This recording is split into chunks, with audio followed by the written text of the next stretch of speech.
गुरु रूप प्यारे सत्संग जीओ और मन बिठ एकाग्र करिए गुरु चरणों च लवाइए हाजरियां हाजरियां लवाउंदे मन बिठ एकाग्र करदे गज के बोलना जी। वाहिगुरू जी का खालसा वाहिगुरू जी की फतेह। गुरु प्यारो अज धन धन साहिब श्री गुरु अर्जन देव पातशाह जी का गुरता गद्दी दिवस है। अज दिन पातशाह धन गुरु अर्जन देव महाराज गुरता गद्दी ते विराजमान हुए। कहते जदों धन गुरु अर्जन देव महाराज जी नूं धन गुरु रामदास महाराज जी ने गद्दी प्रदान की,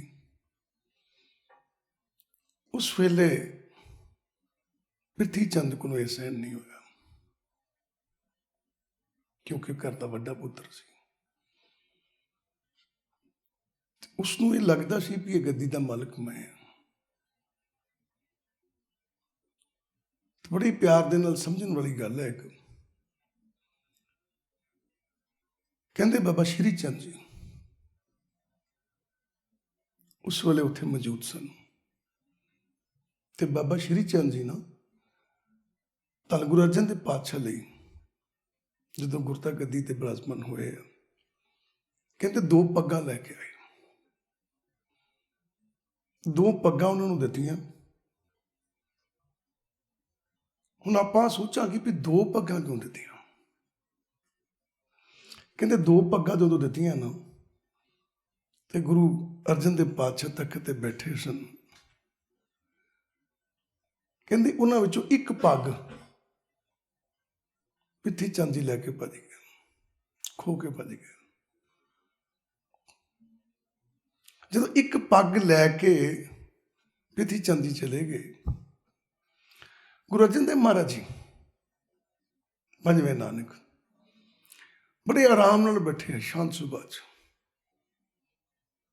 नहीं तो आम बंदा उठ के कहता भी भाई तू कौन है, मिलियां तो मैनू आ, तू कौन है। तो जदों उन्होंने ये गल वेखी बई ये गल मेरा बोलना हक नहीं है, वो आराम नाल बैठे शांत सुभाव से। उस वेले कहते बाबा बुढ़ा जी उठे। बाबा बुढ़ा जी उठे तो बाबा बुढ़ा जी संगत को संबोधन करके कहते गुरु रूप प्यारी साध संगत जो किसी ने गुस्सा नहीं करना, किसी ने इतराज नहीं करना, किसी ने इतराज नहीं करना, किसी ने गुस्सा नहीं करना। जो इन्नी गल कही किसी ने गुस्सा नहीं करना, इतराज नहीं करना, तो क्यों नहीं करना बाबा बुढ़ा जी दसन लगे। कहते भी देखो तुहाडे मन में इतराज तो आऊगा कि प्रिथी चंद जी पग खो के भज गए। कहते पर नहीं, कहते पग्गां दो दित्तियां सी बाबा श्री चंद जी ने। एक संसार के मार्ग की जिम्मेवारी है और एक निरंकार के मार्ग की जिम्मेवारी है। कहते जिहड़े संसार के मार्ग की जिम्मेवारी है वो पग लैके बाबा प्रिथी चंद जी भज गए, तो जिहड़ी निरंकार के मार्ग की जिम्मेवारी है वो गुरु अर्जन देव पातशाह जी के कोल है। हुण ध्यान देना आप जी। धन गुरु अर्जन देव महाराज जी कुछ नहीं बोले, कुछ नहीं बोले। धन गुरु अर्जन देव महाराज जी कुछ नहीं बोले, आराम नाल शांत सुभाव उत्थे बैठे रहे बड़ी प्यार दे नाल। हुण आपां विचार करना इस गल दा। कैसा विचार करना है कि गुरु साहबान कहन लगे, कहते भी एडी वड्डी गल जिहड़ी है छोटी जी गल नहीं है, बहुत वड्डी गल है कि गुरु साहबान उत्थे बैठे सहन कर रहे हैं। हुण इस गल की आपां विचार करनी है। कहते ने तख्त बैठा अर्जन गुरु, सतगुरु का खेवे चंदोवा। कहते ना तख्त बैठा अर्जन गुरु, सतगुरु का खेवे चंदोवा। गुरु साहबान कहन लगे ये भाई बलवंड ते भाई सता ਉਹਨਾਂ ਦੀਆਂ ਵਾਰਾਂ ਦੇ ਵਿੱਚ ਆਉਂਦਾ ਹੈ। ਉਹਨਾਂ ਨੇ ਬਿਆਨ ਕੀ ਕੀਤਾ ਹੈ ਕਿ ਜਦੋਂ ਗੁਰੂ ਅਰਜਨ ਦੇਵ ਪਾਤਸ਼ਾਹ ਤਖਤ ਤੇ ਬੈਠੇ, ਗੁਰਤਾ ਗੱਦੀ ਤੇ ਬੈਠੇ, ਉਸ ਵੇਲੇ ਦੇ ਜੋ ਉਹਨਾਂ ਨੇ ਆਨੰਦ ਵੇਖਿਆ ਉਹਨੂੰ ਆਪਣੀ ਬੋਲਾਂ ਵਿੱਚ ਬਿਆਨ ਕਰਦੇ ਪਏ ਆ। ਕੀ ਕਹਿੰਦੇ ਆ? ਕਹਿੰਦੇ ਤਖਤ ਤੇ ਬੈਠੇ ਗੁਰੂ ਅਰਜਨ ਦੇਵ ਪਾਤਸ਼ਾਹ ਤੇ ਕੀ ਲੱਗ ਰਿਹਾ ਹੈ? ਸਤਿਗੁਰੂ ਕਾ ਖਿਵੇ ਖਿਵੇ ਦਾ ਭਾਵ ਨਾ ਚਮਕਣਾ। ਠੀਕ ਹੈ। ਉਹ ਕਹਿਣ ਲੱਗੇ ਉਸ ਵੇਲੇ ਗੁਰੂ ਅਰਜਨ ਦੇਵ ਮਹਾਰਾਜ ਦਾ ਜਿਹੜਾ ਤੇਜ ਪ੍ਰਤਾਪ ਸੀ ਨਾ, ਉਹ ਸਾਰੇ ਸੰਸਾਰ ਤੇ ਚਮਕ ਰਿਹਾ ਸੀ, ਸਾਰੇ ਸੰਸਾਰ ਤੇ ਚਮਕ ਰਿਹਾ ਸੀ। ਫਿਰ ਕੀ ਕਹਿਣ ਲੱਗੇ? ਕਹਿੰਦੇ ਉਗ ਬਨੇ ਤੇ ਆਥ ਬਨੇ, ਚੌਂ ਚੱਕੀ ਕੀਨ ਲੋਵਾ। ਉਗਵਣੇ ਦਾ ਭਾਵ ਹੁੰਦਾ ਜਦੋਂ ਸਵੇਰੇ ਸੂਰਜ ਉੱਗਦਾ ਹੈ। ਤੇ ਆਥਣ ਆਪਾਂ ਕਿਹਨੂੰ ਕਹਿੰਦੇ? ਆਪਾਂ ਸੁਭਾਵਕ ਆਥਣ ਕਹਿੰਦੇ ਹਾਂ। ਇੱਥੇ ਗੁਰੂ ਸਾਹਿਬਾਨ ਨੇ ਅੱਥ ਬਾਣੇ ਲਿਖ ਦਿੱਤਾ। ਕਹਿਣ ਲੱਗੇ ਆਥਣ ਵੇਲੇ, ਕਹਿੰਦਾ ਆਪਾਂ ਸ਼ਾਮਾਂ ਵੇਲੇ ਜਦੋਂ ਸੂਰਜ ਡੁੱਬਦਾ ਹੈ ਉਹਨੂੰ ਆਥਣ ਵੇਲਾ ਕਹਿੰਦੇ ਆ। ਤੇ ਗੁਰੂ ਸਾਹਿਬਾਨ ਸਮਝਾਉਣ ਲੱਗੇ, ਕਹਿੰਦੇ ਜਦੋਂ ਸਵੇਰੇ ਸੂਰਜ ਚੜ੍ਹਦਾ ਹੈ ਤੇ ਸੂਰਜ ਡੁੱਬਦਾ ਹੈ, ਤੇ ਜਦੋਂ ਸੂਰਜ ਡੁੱਬਦਾ ਤੇ ਸਵੇਰੇ ਫਿਰ ਚੜ੍ਹਦਾ ਹੈ। ਕਹਿੰਦੇ ਇਹ ਸਾਰਾ ਸਮਾਂ ਚੌਂ ਚੱਕੀ ਚਾਰ ਚਫੇਰੇ ਚੌਂ ਕੁੰਡਾਂ ਦੇ ਵਿੱਚ ਕੀ ਆਂਦਾ? ਕੀ ਲੋਹਾ, ਲੋਹਾ ਦਾ ਭਾਵ ਚਾਨਣ। ਕਹਿੰਦੇ ਗੁਰੂ ਅਰਜਨ ਦੇਵ ਪਾਤਸ਼ਾਹ ਤੋਂ ਤੇਜ ਪ੍ਰਤਾਪ ਨੇ ਚਾਰ ਚਫੇਰੇ ਚਾਨਣ ਹੀ ਚਾਨਣ ਕਰ ਦਿੱਤਾ। ਕਹਿੰਦੇ ਹੁਣ ਹਿਸਾਬ ਲਾਓ, ਇੰਨੀ ਉੱਚੀ ਅਵਸਥਾ ਦੇ ਮਾਲਕ ਧੰਨ ਗੁਰੂ ਅਰਜਨ ਦੇਵ ਮਹਾਰਾਜ। ਹੁਣ ਵੇਖਣ ਵਾਲੀ ਗੱਲ ਇਹ ਹੈ ਕਿ ਪਾਤਸ਼ਾਹ ਦੇ ਅੰਦਰ ਇੰਨੀ ਸਹਿਣ ਸ਼ਕਤੀ, ਇੰਨਾ ਪਿਆਰ, ਇੰਨਾ ਸਤਿਕਾਰ। ਠੀਕ ਹੈ। ਹੁਣ ਇੱਥੇ ਹੈਰਾਨਗੀ ਵਾਲੀ ਗੱਲ ਹੈ ਕਿ ਉਹਨਾਂ ਨੇ ਬੜੀ ਹੀ ਧਿਆਨ ਦੇ ਨਾਲ ਸੋਚਿਆ ਵੀ ਯਾਰ ਇਹ ਕੀ ਗੱਲ ਕੀ ਹੈ,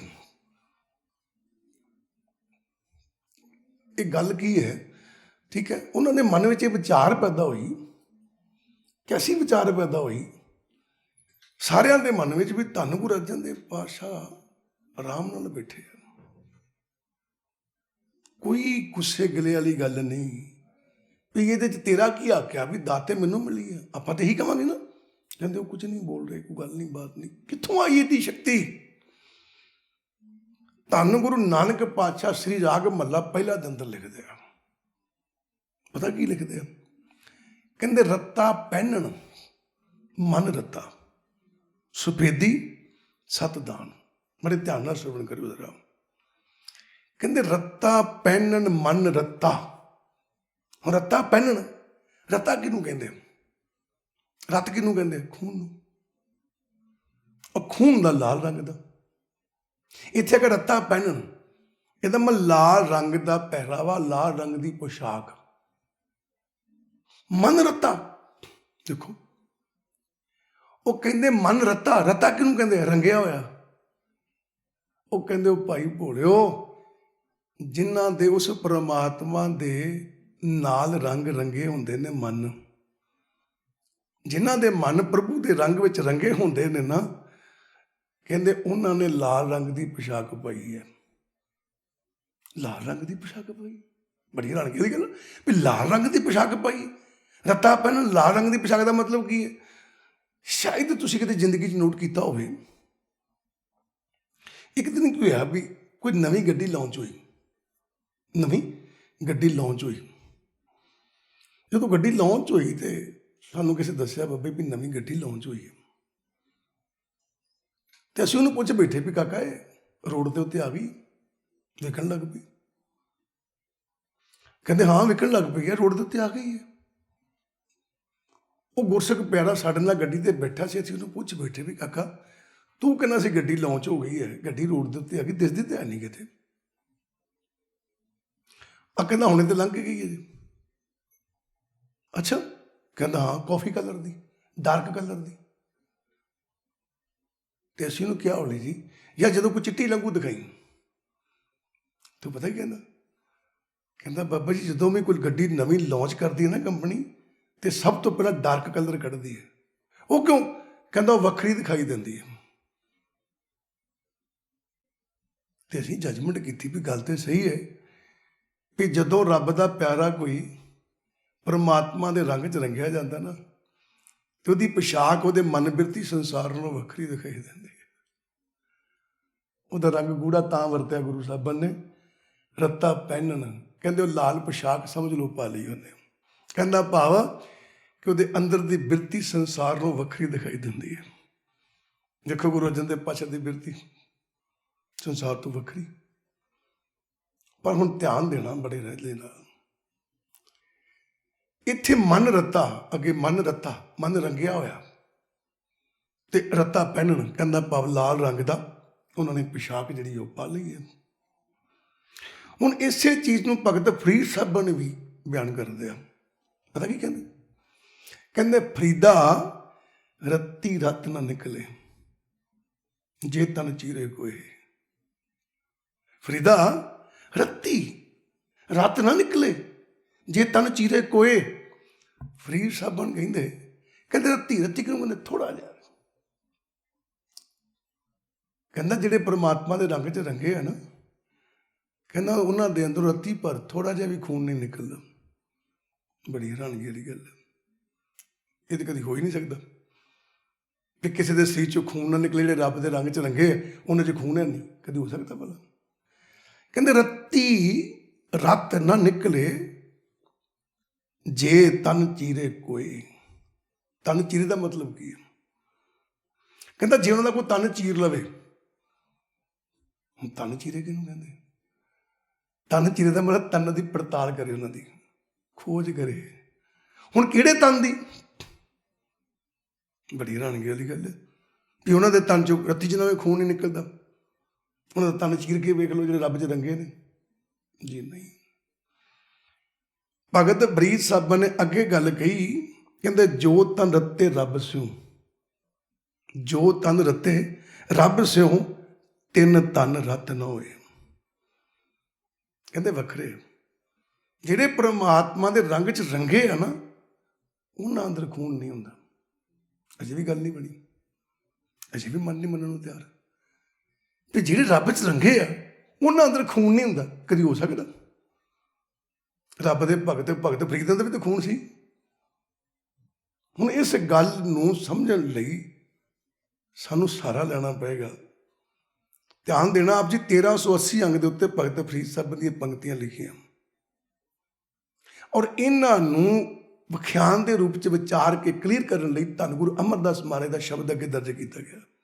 ਉੱਥੇ ਹੀ ਨਾਲ ਹੀ ਮਹੱਲਾ ਤੀਜਾ 1380 ਅੰਗ ਦੇ ਉੱਤੇ ਕੀ ਲਿਖਿਆ? ਧਿਆਨ ਦੇਣਾ। ਗੁਰੂ ਅਮਰਦਾਸ ਮਹਾਰਾਜ ਜੀ ਖੋਲ੍ਹਣ ਲੱਗੇ। ਇਹ ਨਹੀਂ ਕਿ ਗੁਰੂ ਅਮਰਦਾਸ ਮਹਾਰਾਜ ਨੇ ਕਿਹਾ ਕਿ ਭਗਤ ਫਰੀਦ ਸਾਹਿਬ ਦੀ ਗੱਲ ਪੂਰੀ ਨਹੀਂ ਹੈ। ਇਹ ਗੱਲ ਪੱਲੇ ਬੰਨਿਓ। ਅਸੀਂ ਮਨਮੁਖ ਲੋਕ ਨਾ ਦੂਜੇ ਦੀ ਗੱਲ ਨੂੰ ਟੋਕ ਕੇ ਕਹਿੰਦਾ ਮੇਰੀ ਗੱਲ ਅੱਛੀ ਹੈ, ਸਿਆਣੀ ਹੈ, ਇਹ ਗਲਤ ਬੋਲਣ ਦਿਆ। ਰੱਬ ਦੇ ਪਿਆਰੇ ਨਹੀਂ ਇਹ ਕੰਮ ਕਰਦੇ। ਗੁਰੂ ਅਮਰਦਾਸ ਮਹਾਰਾਜ ਨੇ ਇਹ ਨਹੀਂ ਕਿਹਾ ਕਿ ਭਗਤ ਫਰੀਦ ਸਾਹਿਬ ਨੇ ਗਲਤ ਬੋਲਿਆ, ਵੀ ਕਿਸੇ ਸੀ 'ਚ ਖੂਨ ਨਹੀਂ ਹੁੰਦਾ। ਜਿਹੜੇ ਰੱਬ 'ਚ ਪਿਆਰੇ 'ਚ ਮਿਲੇ ਹੈ ਨਾ, ਉਹਨਾਂ 'ਚ ਖੂਨ ਨਹੀਂ ਹੁੰਦਾ। ਇਹ ਗਲਤ ਬੋਲਿਆ। ਜੇ ਗੁਰੂ ਅਰਜਨ ਦੇਵ ਮਹਾਰਾਜ ਜੀ ਗੁਰਬਾਣੀ ਦੇ ਰਚయిਤਾ ਆ, ਜੇ ਗੁਰੂ ਅਮਰਦਾਸ ਮਹਾਰਾਜ ਦੀ ਪੰਕਤੀਆਂ ਗੁਰੂ ਭਗਤ ਫਰੀਦ ਨਾਲ ਲੈ ਕੇ ਆ ਸਕਦੇ, ਜੇ ਭਗਤ ਫਰੀਦ ਦੇ ਇਸ ਗੁਰਬਾਣੀ 'ਚ ਇਸ ਵਿਚਾਰ 'ਚ ਕੋਈ ਕਮੀ ਹੁੰਦੀ ਤੇ ਗੁਰੂ ਗ੍ਰੰਥ ਸਾਹਿਬ ਦਰਜ ਹੀ ਨਾ ਕਰਦੇ। ਇਹਦਾ ਮਤਲਬ ਕਮੀ ਕੋਈ ਨਹੀਂ ਹੈ, ਸਿਰਫ ਇਸ਼ਾਰਾ ਮਾਤਰ ਗੁਰੂ ਅਮਰਦਾਸ ਮਹਾਰਾਜ ਜੀ ਖੋਲ੍ਹਣ ਲੱਗੇ ਤੇ ਕੀ ਕਹਿਣ ਲੱਗੇ? ਦੇਖਿਓ, ਜਿਹੜੀ ਆਪਣੇ ਸਾਰਿਆਂ ਦੇ ਮਨ 'ਚ ਵਿਚਾਰ 'ਚ ਆਉਣ ਡਈ ਹੋਊਗੀ। ਪਤਾ ਕੀ ਵਿਚਾਰ 'ਚ ਆਉਣ ਡਈ ਹੋਊਗੀ? ਮਹੱਲਾ ਤੀਜਾ ਕਹਿੰਦੇ ਇਹ ਤਨ ਸਭੋ ਰਤ ਹੈ। ਇਹ ਤਨ ਸਭੋ ਰਤ ਹੈ, ਰਤ ਬਿਨ ਤਨ ਨਾ ਹੋਏ। ਆਪਣੇ ਦਿਮਾਗ 'ਤੇ ਇਹੀ ਗੱਲ ਸਾਰਿਆਂ ਦੀ ਆਉਣੀ ਨਾ ਵੀ ਬਿਨਾਂ ਖੂਨ ਤੋਂ ਕੋਈ ਸਰੀਰ ਨਹੀਂ ਹੋ ਸਕਦਾ। ਤੇ ਗੁਰੂ ਅਮਰਦਾਸ ਮਹਾਰਾਜ ਨੇ ਗੱਲ ਕਹਿ ਦਿੱਤੀ। ਕਹਿੰਦੇ ਇਹ ਤਨ ਸਭੋ ਰਤ ਹੈ, ਰਤ ਬਿਨ ਤਨ ਨਾ ਹੋਏ। ਕਹਿੰਦੇ ਵੀ ਇਹ ਸਰੀਰ ਸਾਰਾ ਖੂਨ ਆ ਤੇ ਬਿਨਾਂ ਖੂਨ ਤੋਂ ਕੋਈ ਸਰੀਰ ਹੋ ਹੀ ਨਹੀਂ ਸਕਦਾ। ਮਨ ਦੀ ਵਿਚਾਰ ਹੀ ਕੱਢ ਦਿਓ, ਕਹਿੰਦੇ ਹੋ ਹੀ ਨਹੀਂ ਸਕਦਾ। ਬਿਲਕੁਲ ਠੀਕ ਹੈ ਬਾਦਸ਼ਾਹ। ਪਰ ਭਗਤ ਫਰੀਦ ਸਾਹਿਬ ਕਹਿੰਦੇ ਪਏ ਵੀ ਜਿਹੜੇ ਰੱਬ ਦੇ ਪਿਆਰੇ ਨੇ ਉਹਨਾਂ 'ਚ ਖੂਨ ਨਹੀਂ ਹੁੰਦਾ। ਜਦੋਂ ਐਡੀ ਵੱਡੀ ਗੱਲ ਸੁਣੀ ਨਾ, ਤੇ ਧੰਨ ਗੁਰੂ ਅਮਰਦਾਸ ਮਹਾਰਾਜ ਜੀ ਪਤਾ ਕੀ ਕਹਿੰਦੇ? ਕਹਿੰਦੇ ਆਓ ਦੱਸਾਂ ਤੁਹਾਨੂੰ ਮੈਂ ਕਿਹੜਾ ਖੂਨ ਨਹੀਂ ਹੁੰਦਾ। ਕਿਹੜਾ ਖੂਨ ਨਹੀਂ ਹੁੰਦਾ। ਅੱਛਾ, ਕਿਹੜਾ ਖੂਨ ਨਹੀਂ ਜੇ ਹੁੰਦਾ? ਤੇ ਦੱਸਣ ਲੱਗੇ, ਕਹਿੰਦੇ ਜੋ ਸਹਿ ਰੱਤੇ ਆਪਣੇ, ਜੋ ਸਹਿ ਰੱਤੇ ਆਪਣੇ, ਤਿਤ ਤਨ ਲੋਭ ਰਤ ਨਾ ਹੋਏ। ਕਹਿੰਦੇ ਜੋ ਸਹਿ ਰੱਤੇ ਆਪਣੇ, ਤਿਤ ਤਨ, ਕਹਿੰਦੇ ਜਿਹੜੇ ਆਪਣੇ ਪ੍ਰਮਾਤਮਾ ਦੇ ਰੰਗ 'ਚ ਰੰਗੇ ਆ ਨਾ, ਜਿਹੜੇ ਹਮੇਸ਼ਾ 24 ਘੰਟੇ ਪ੍ਰਮਾਤਮਾ ਵੱਲ ਹੀ ਧਿਆਨ ਰੱਖਦੇ ਆ, ਉਹਦੇ ਰੰਗ 'ਚ ਰੰਗੇ ਆ। ਤੇ ਗੁਰੂ ਜੀ ਕਹਿਣ ਲੱਗੇ, ਕਹਿੰਦੇ ਤਿਤ ਤਨ ਲੋਭ ਰਤ ਨਾ ਹੋਏ। ਦੱਸਿਆ ਕਿਹੜਾ ਖੂਨ ਕੀ ਆ? ਕਹਿੰਦੇ ਉਹਨਾਂ ਦੇ ਸਰੀਰ ਅੰਦਰ ਲੋਭ ਲਾਲਚ ਰੂਪੀ ਖੂਨ ਨਹੀਂ ਹੁੰਦਾ। ਹੁਣ ਇੱਥੇ ਗੱਲ ਫੜਨੀ ਹੈ ਆਪਾਂ। ਜੇ ਗੁਰੂ ਜੀ ਖੂਨ ਦੀ ਗੱਲ ਕਰ ਸਕਦੇ ਆ ਵੀ ਖੂਨ ਕਿਹੜਾ ਹੈ, ਲੋਭ ਆ, ਤੇ ਫਿਰ ਤਨ ਕਿਹੜਾ ਜਿਹ 'ਚ ਲੋਭ ਰਤ ਨਹੀਂ ਹੁੰਦਾ? ਜੇ ਆਪਾਂ ਕਹੀਏ ਸਰੀਰ, ਤਾਂ ਵੀ ਗੜਬੜ ਹੋ ਗਈ। ਹੁਣ ਜੇ ਕਹੀਏ ਸਰੀਰ ਦੇ ਵਿੱਚ ਖੂਨ ਲੋਭ ਰਤ ਨਹੀਂ ਹੁੰਦਾ, ਹੁਣ ਸਰੀਰ ਤੇ ਪੂਰੀ ਬੋਡੀ ਨੂੰ ਕਹਿੰਦੇ ਆਪਾਂ ਤਨ, ਪਰ ਨਹੀਂ। ਇੱਥੇ ਤਨ ਕਿਹਨੂੰ ਕਿਹਾ? ਗੁਰੂ ਸਾਹਿਬਾਨ ਨੇ, ਭਗਤ ਫਰੀਦ ਸਾਹਿਬਾਨ ਨੇ, ਗੁਰੂ ਅਮਰਦਾਸ ਮਹਾਰਾਜ ਜੀ ਨੇ ਇੱਥੇ ਤਨ ਕਿਹਾ ਗਿਆਨ ਇੰਦਰੀਆਂ ਨੂੰ। ਅੱਖਾਂ, ਕੰਨ, ਨੱਕ, ਜ਼ੁਬਾਨ ਤੇ ਖਲੜੀ, ਇਹ ਗਿਆਨ ਇੰਦਰੇ ਜਿਹੜੇ ਨੇ ਨਾ, ਇਹ ਤਨ ਆ। ਹੁਣ ਇੱਥੇ ਕੀ ਕਹਿਣ ਲੱਗੇ? ਕਹਿਣ ਲੱਗੇ ਵੀ ਧਿਆਨ ਦਿਓ, ਭਗਤ ਫਰੀਦ ਸਾਹਿਬ ਨੇ ਕਿਹਾ, ਕਹਿੰਦਾ ਰੱਤੀ ਤਨ ਨਾ ਨਿਕਲੇ, ਰੱਤੀ ਰਤ ਨਾ ਨਿਕਲੇ। ਰੱਤੀ ਥੋੜਾ ਜਿਹਾ ਵੀ ਖੂਨ ਨਹੀਂ ਨਿਕਲਦਾ। ਜੇ ਤਨ ਚੀਰੇ ਕੋਏ, ਹੁਣ ਤਨ ਨੂੰ ਚੀਰਨਾ ਕੀ ਹੈ? ਪੜਤਾਲ ਕਰਨੀ, ਪੜਚੋਲ ਕਰਨੀ। ਕਹਿੰਦੇ ਵੀ ਜੱਗ ਵਾਲਿਓ ਸੁਣ ਲਓ ਧਿਆਨ ਨਾਲ, ਜੇ ਕੋਈ ਪ੍ਰਾਣੀ ਰੱਬ ਦੇ ਪਿਆਰੇ ਦੇ ਗਿਆਨ ਇੰਦਰੀਆਂ ਦੀ ਪੜਤਾਲ ਕਰੇ, ਰੱਬ ਦੇ ਪਿਆਰੇ ਦੇ ਗਿਆਨ ਇੰਦਰੀਆਂ ਦੀ ਪੜਤਾਲ ਕਰੇ, ਉਹਦੇ ਗਿਆਨ ਇੰਦਰੀਆਂ ਚੋਂ ਰੱਤੀ ਜਿੰਨਾ ਵੀ ਲੋਭ ਰੂਪੀ ਖੂਨ ਨਹੀਂ ਨਿਕਲੂਗਾ। ਹੁਣ ਲੋਭ ਕੀ ਹੈ? ਲੋਭ ਕੀ ਹੈ? ਇੱਕ ਇੱਕ ਅੱਖਰ ਕੀਮਤੀ ਹੈ। ਲੋਭ ਕੀ ਹੈ? ਉਹ ਗੁਰੂ ਪਿਆਰਿਓ, ਇੱਕ ਗੱਲ ਪੱਲੇ ਬੰਨਿਓ, ਰੋਟੀ ਪਾਣੀ ਸੰਸਾਰ ਦੇ ਉੱਤੇ ਆਇਆ, ਰੱਬ ਦਾ ਪਿਆਰਾ ਵੀ ਸੰਸਾਰ ਦੀ ਵਰਤੋਂ ਕਰਦਾ ਹੈ, ਸੰਸਾਰ ਦੇ ਪਦਾਰਥਾਂ ਦੀ ਵਰਤੋਂ ਕਰਦਾ ਹੈ। ਠੀਕ ਹੈ, ਇਹੋ ਜਿਹੀ ਕੋਈ ਗੱਲ ਨਹੀਂ। ਕੋਈ ਵੀ ਰੱਬ ਦਾ ਪਿਆਰਾ, ਗੁਰੂ ਸਾਹਿਬ ਨੇ ਕਿਹਾ ਗ੍ਰਸਤੀ ਵਿੱਚ ਰਹਿਣਾ ਹੈ, ਤੇ ਗ੍ਰਸਤੀ 'ਚ ਪਦਾਰਥਾਂ ਦੀ ਜ਼ਰੂਰਤ ਹੈ, ਤੇ ਪਦਾਰਥ ਵਰਤਦੇ ਆਪਾਂ। ਠੀਕ ਹੈ, ਘਰ ਬਣਾਉਂਦੇ ਆਪਾਂ, ਕੋਈ ਗੱਡੀ ਲੈਂਦੇ ਆਪਾਂ, ਕੋਈ ਜ਼ਮੀਨ ਜਾਇਦਾਦ ਵਾਹੁੰਦੇ ਆਪਾਂ, ਕੋਈ ਕੰਮ ਕਾਰ ਕਰਦੇ ਹਾਂ, ਕੋਈ ਕਿਰਤ ਕਰਦੇ ਹਾਂ। ਗੁਰੂ ਸਾਹਿਬ ਨੇ ਕਿਹਾ ਕਿਰਤ ਕਰੋ ਤੇ ਵੰਡ ਛਕੋ। ਹੁਣ ਕਿਰਤ ਕਰਨਾ ਕੀ ਹੈ? ਪਦਾਰਥਾਂ ਦੇ ਨਾਲ ਵਿਚਰਨਾ। ਪਰ ਲੋਭ ਕੀ ਹੈ? ਗੁਰੂ ਸਾਹਿਬਾਨ ਨੇ ਕਿਹਾ ਤਿਤ ਤਨ ਲੋਭ ਰਤ ਨਾ ਹੋਏ। ਲੋਭ ਕੀ ਹੈ? ਜੋ ਤੁਹਾਡੇ ਭਾਗਾਂ 'ਚ ਲਿਖਿਆ ਹੈ, ਜੋ ਤੁਹਾਡੇ ਕਰਮਾਂ ਦੇ ਆਧਾਰ ਤੇ ਤੁਹਾਡੇ ਭਾਗਾਂ 'ਚ ਲਿਖਿਆ ਹੈ, ਉਹ ਜੋ ਕੁਝ ਤੁਹਾਨੂੰ ਮਿਲਦਾ ਤੇ ਤੁਸੀਂ ਲੈਂਦੇ ਹੋ, ਉਹਨੂੰ ਸਵੀਕਾਰ ਕਰਦੇ ਹੋ, ਖਾਂਦੇ ਹੋ, ਪੀਂਦੇ ਹੋ, ਇਹ ਤੁਹਾਡੇ ਕਰਮਾਂ ਦੀ ਖੇਡ ਹੈ। ਲੋਭ ਨਹੀਂ ਹੈ, ਲੋਭ ਨਹੀਂ। ਤੁਸੀਂ ਗੁਰੂ ਘਰ ਗਏ ਹੋ, ਤੁਸੀਂ ਪੈਂਦੇ ਹੀ ਕਿਹਾ, ਕਹਿੰਦਾ ਭਾਈ ਸਾਹਿਬ ਲੰਗਰ ਕਿੱਥੇ ਹੈ? ਉਹ ਸਾਹਮਣੇ ਪਰਲੇ ਪਾਸੇ, ਛਕਣ ਚਲੇ ਗਏ। ਤੁਹਾਡੇ ਨਾਲ ਦਾ ਕੋਈ ਕਵੇ ਯਾਰ ਲੋਭੀ ਆਦਮੀ ਹੈ, ਤੁਸੀਂ ਗੱਜ ਕੇ ਕਹੋ ਚ ਲੋਭ ਕਾਹਦਾ? ਭੁੱਖ ਲੱਗੀ ਆ। ਗੁਰੂ ਸਾਹਿਬ ਨੇ ਚਲਾਈ ਆ ਪਹਿਲਾਂ ਪੰਗਤ ਫਿਰ ਸੰਗਤ, ਇਹ ਚ ਲੋਭ ਕਾਹਦਾ? ਤੇ ਲੰਗਰ ਛਕੋਗੇ, ਫਿਰ ਲੋਭ ਕੀ ਹੈ? ਉਹ ਗੁਰੂ ਪਿਆਰੋ, ਲੰਗਰ ਛਕਣਾ ਲੋਭ ਨਹੀਂ ਹੈ, ਪਰ ਲੰਗਰ ਛਕਦਿਆਂ ਛਕਦਿਆਂ ਖੀਰ ਮਿੱਠੀ ਲੱਗ ਗਈ ਹੈ, ਤੇ ਕਿਆ ਮੈਨੂੰ ਲਿਫਾਫੇ 'ਚ ਪਾ ਦਿਆ, ਲੋਭ ਆ। ਮਤਲਬ ਜੋ ਮੇਰੇ ਭਾਗਾਂ 'ਚ ਲਿਖਿਆ ਉਹ ਤੋਂ ਗਾਂਹ ਲੰਘਣਾ ਲੋਭ ਆ। ਤੇ ਗੁਰੂ ਸਾਹਿਬਾਨ ਕਹਿੰਦੇ ਜੇ ਤਨ ਚੀਰੇ ਆਪਣਾ, ਕਹਿੰਦੇ ਜੇ ਕਿਤੇ ਉਹਦਾ ਤਨ ਚੀਰੀਏ, ਕਹਿੰਦਾ ਭਾਵ ਉਹਦੇ ਗਿਆਨ ਇੰਦਰੀਆਂ ਦੀ ਪੜਚਾਲ ਕਰੀਏ, ਤੇ ਉਹਨਾਂ ਚੋਂ ਲੋਭ ਰਤ ਨਹੀਂ ਨਿਕਲੇਗਾ। ਕਹਿੰਦਾ ਭਾਵ ਅੱਖਾਂ ਆ, ਦੇਖਦੀਆਂ ਸੰਸਾਰ ਨੂੰ, ਉਹ ਭਾਵੇਂ ਸੰਸਾਰੀ ਹੈ ਤੇ ਭਾਵੇਂ ਨਿਰੰਕਾਰੀ ਅੱਖਾਂ ਦੇ ਜ਼ਰੀਏ ਤੇ ਵੇਖਣਾ ਹੀ ਹੈ। ਹੁਣ ਆਮ ਆਦਮੀ ਵੇਖਦਾ ਪਿਆ ਹੈ, ਕੀ ਕਹਿੰਦਾ? ਕਹਿੰਦਾ ਕਮਾਲ ਹੈ ਯਾਰ, ਆਹ ਚੀਜ਼ ਕਿਤੇ ਮੇਰੇ ਕੋਲ ਹੋਵੇ ਨਾ, ਆਨੰਦ ਆ ਜਾਏ। ਆਹ ਗੱਡੀ ਮੇਰੇ ਕੋਲ ਹੋਵੇ ਤੇ ਆਨੰਦ ਆ ਜਾਏ। ਪਰ ਰੱਬ ਦਾ ਪਿਆਰਾ ਕੀ ਹੈ? ਅੱਖਾਂ ਨਾਲ ਵੇਖਣੋਂ ਵੀ ਡਿਆ ਗੱਡੀ ਨੂੰ, ਜਿਹੜੀ ਚੀਜ਼ ਤੁਸੀਂ ਵੇਖਦੇ ਹੋ ਵੀ ਵੇਖਣ ਡਿਆ। ਪਰ ਰੱਬ ਦੇ ਪਿਆਰੇ ਅੰਦਰ ਸਹਿਣ ਸ਼ਕਤੀ ਬੜੀ ਹੈ, ਲੋਭ ਨਹੀਂ ਹੈ, ਲਾਲਚ ਨਹੀਂ ਹੈ। ਉਹਨੂੰ ਕਿਸੇ ਨੇ ਕਿਹਾ ਵੀ ਕਿਤੇ ਤੁਹਾਡੇ ਕੋਲ ਆਹ ਚੀਜ਼ ਹੋਵੇ, ਤੇ ਬੜੇ ਪਿਆਰ ਨਾਲ ਕਹਿੰਦਾ ਜਿੰਨਾ ਕੁਝ ਰੱਬ ਨੇ ਦਿੱਤਾ ਬਹੁਤ ਆਨੰਦ ਆ। ਉਹਦੀਆਂ ਅੱਖਾਂ ਦੇ ਵਿੱਚ ਲੋਭ ਨਹੀਂ ਹੈ, ਅਲੋਭ ਰੂਪੀ ਖੂਨ ਨਹੀਂ ਹੈ। ਹੁਣ ਕੰਨਾਂ ਦੇ ਜ਼ਰੀਏ ਸੁਣਦਾ, ਆਪਾਂ ਕੋਈ ਗੱਲ ਸੁਣਦੇ ਹਾਂ ਤੇ ਲੋਭ ਲਾਲਚ ਆ ਜਾਂਦਾ।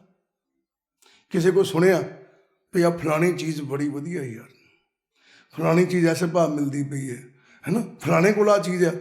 ਕੰਨਾਂ ਨਾਲ ਸੁਣਨ ਕਰਕੇ ਮਨ 'ਚ ਲੋਭ ਪੈਦਾ ਹੋ ਜਾਂਦਾ ਵੀ ਮੇਰੇ ਕੋਲ ਵੀ ਹੋਵੇ। ਤੇ ਜਿਹੜੇ ਰੱਬ ਦੇ ਪਿਆਰੇ ਆ, ਉਹਨਾਂ ਨੂੰ ਜੋ ਮਰਜ਼ੀ ਕਹੀ ਜੋ, ਉਹ ਕੀ ਕਹਿੰਦੇ ਆ? ਜੋ ਤਿਸ ਭਾਵੇ ਨਾਨਕਾ। ਸਹੀ ਗੱਲ ਚੰਗੀ। ਉਹਨਾਂ ਦੇ ਕੰਨਾਂ ਦੇ ਵਿੱਚੋਂ ਵੀ ਲੋਭ ਰੂਪੀ ਖੂਨ ਨਹੀਂ ਨਿਕਲਦਾ। ਨੱਕ ਆ, ਨੱਕ ਸੁੰਘਦਾ ਹੈ, ਨੱਕ ਸੁੰਘਦਾ ਹੈ ਤੇ ਸੁੰਘਣ ਨਾਲ ਵੀ ਲਾਲਚ ਪੈਦਾ ਹੁੰਦਾ। ਜੇ ਕਿਸੇ ਚੀਜ਼ ਨੂੰ ਸੁੰਘਿਆ, ਕੀ ਕਹਿੰਦਾ? ਯਾਰ ਕਮਾਲ ਹੈ, ਕਮਾਲ ਹੈ ਯਾਰ, ਬੜੀ ਖੁਸ਼ਬੂ ਆ, ਕਿਤੇ ਮੇਰੇ ਕੋਲ ਹੋਵੇ।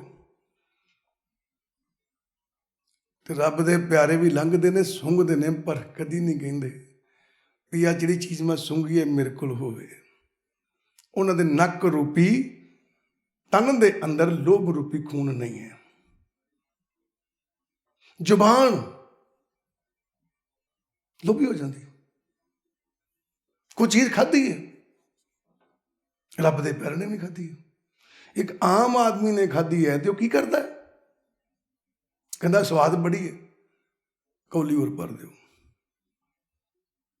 ਤੇ ਰੱਬ ਦਾ ਪਿਆਰਾ ਕਹਿੰਦਾ ਜੀ ਤੁਸੀਂ ਹੋਰ ਲਾਓਗੇ? ਕਹਿੰਦਾ ਨਹੀਂ, ਬੜਾ ਆਨੰਦ ਹੈ। ਕਹਿੰਦਾ ਨਹੀਂ, ਖਾ ਲਓ ਕੌਲੀ ਹੋਰ। ਕਹਿੰਦਾ ਜ਼ਿਆਦਾ ਖਾਵਾਂਗੇ ਮੁੜ ਕੇ ਤੰਗ ਕਰੇਗਾ, ਸਿਮਰਨ ਨਹੀਂ ਹੋਣਾ, ਸੁਸਤੀ ਪੈਣੀ, ਨੀਂਦ ਆ ਜਾਊਗੀ। ਇਹਦਾ ਮਤਲਬ ਜ਼ੁਬਾਨ ਵੀ ਉਹਨਾਂ ਦੀ ਵੀ ਸਵਾਦ ਚੱਖਦੀ ਹੈ, ਤੁਹਾਡੀ ਵੀ ਸਵਾਦ ਚੱਖਦੀ ਹੈ, ਪਰ ਉਹਨਾਂ ਦੀ ਜ਼ੁਬਾਨ ਰੂਪੀ ਤਨ ਦੇ ਅੰਦਰ ਲੋਭ ਰੂਪੀ ਖੂਨ ਨਹੀਂ ਹੈ।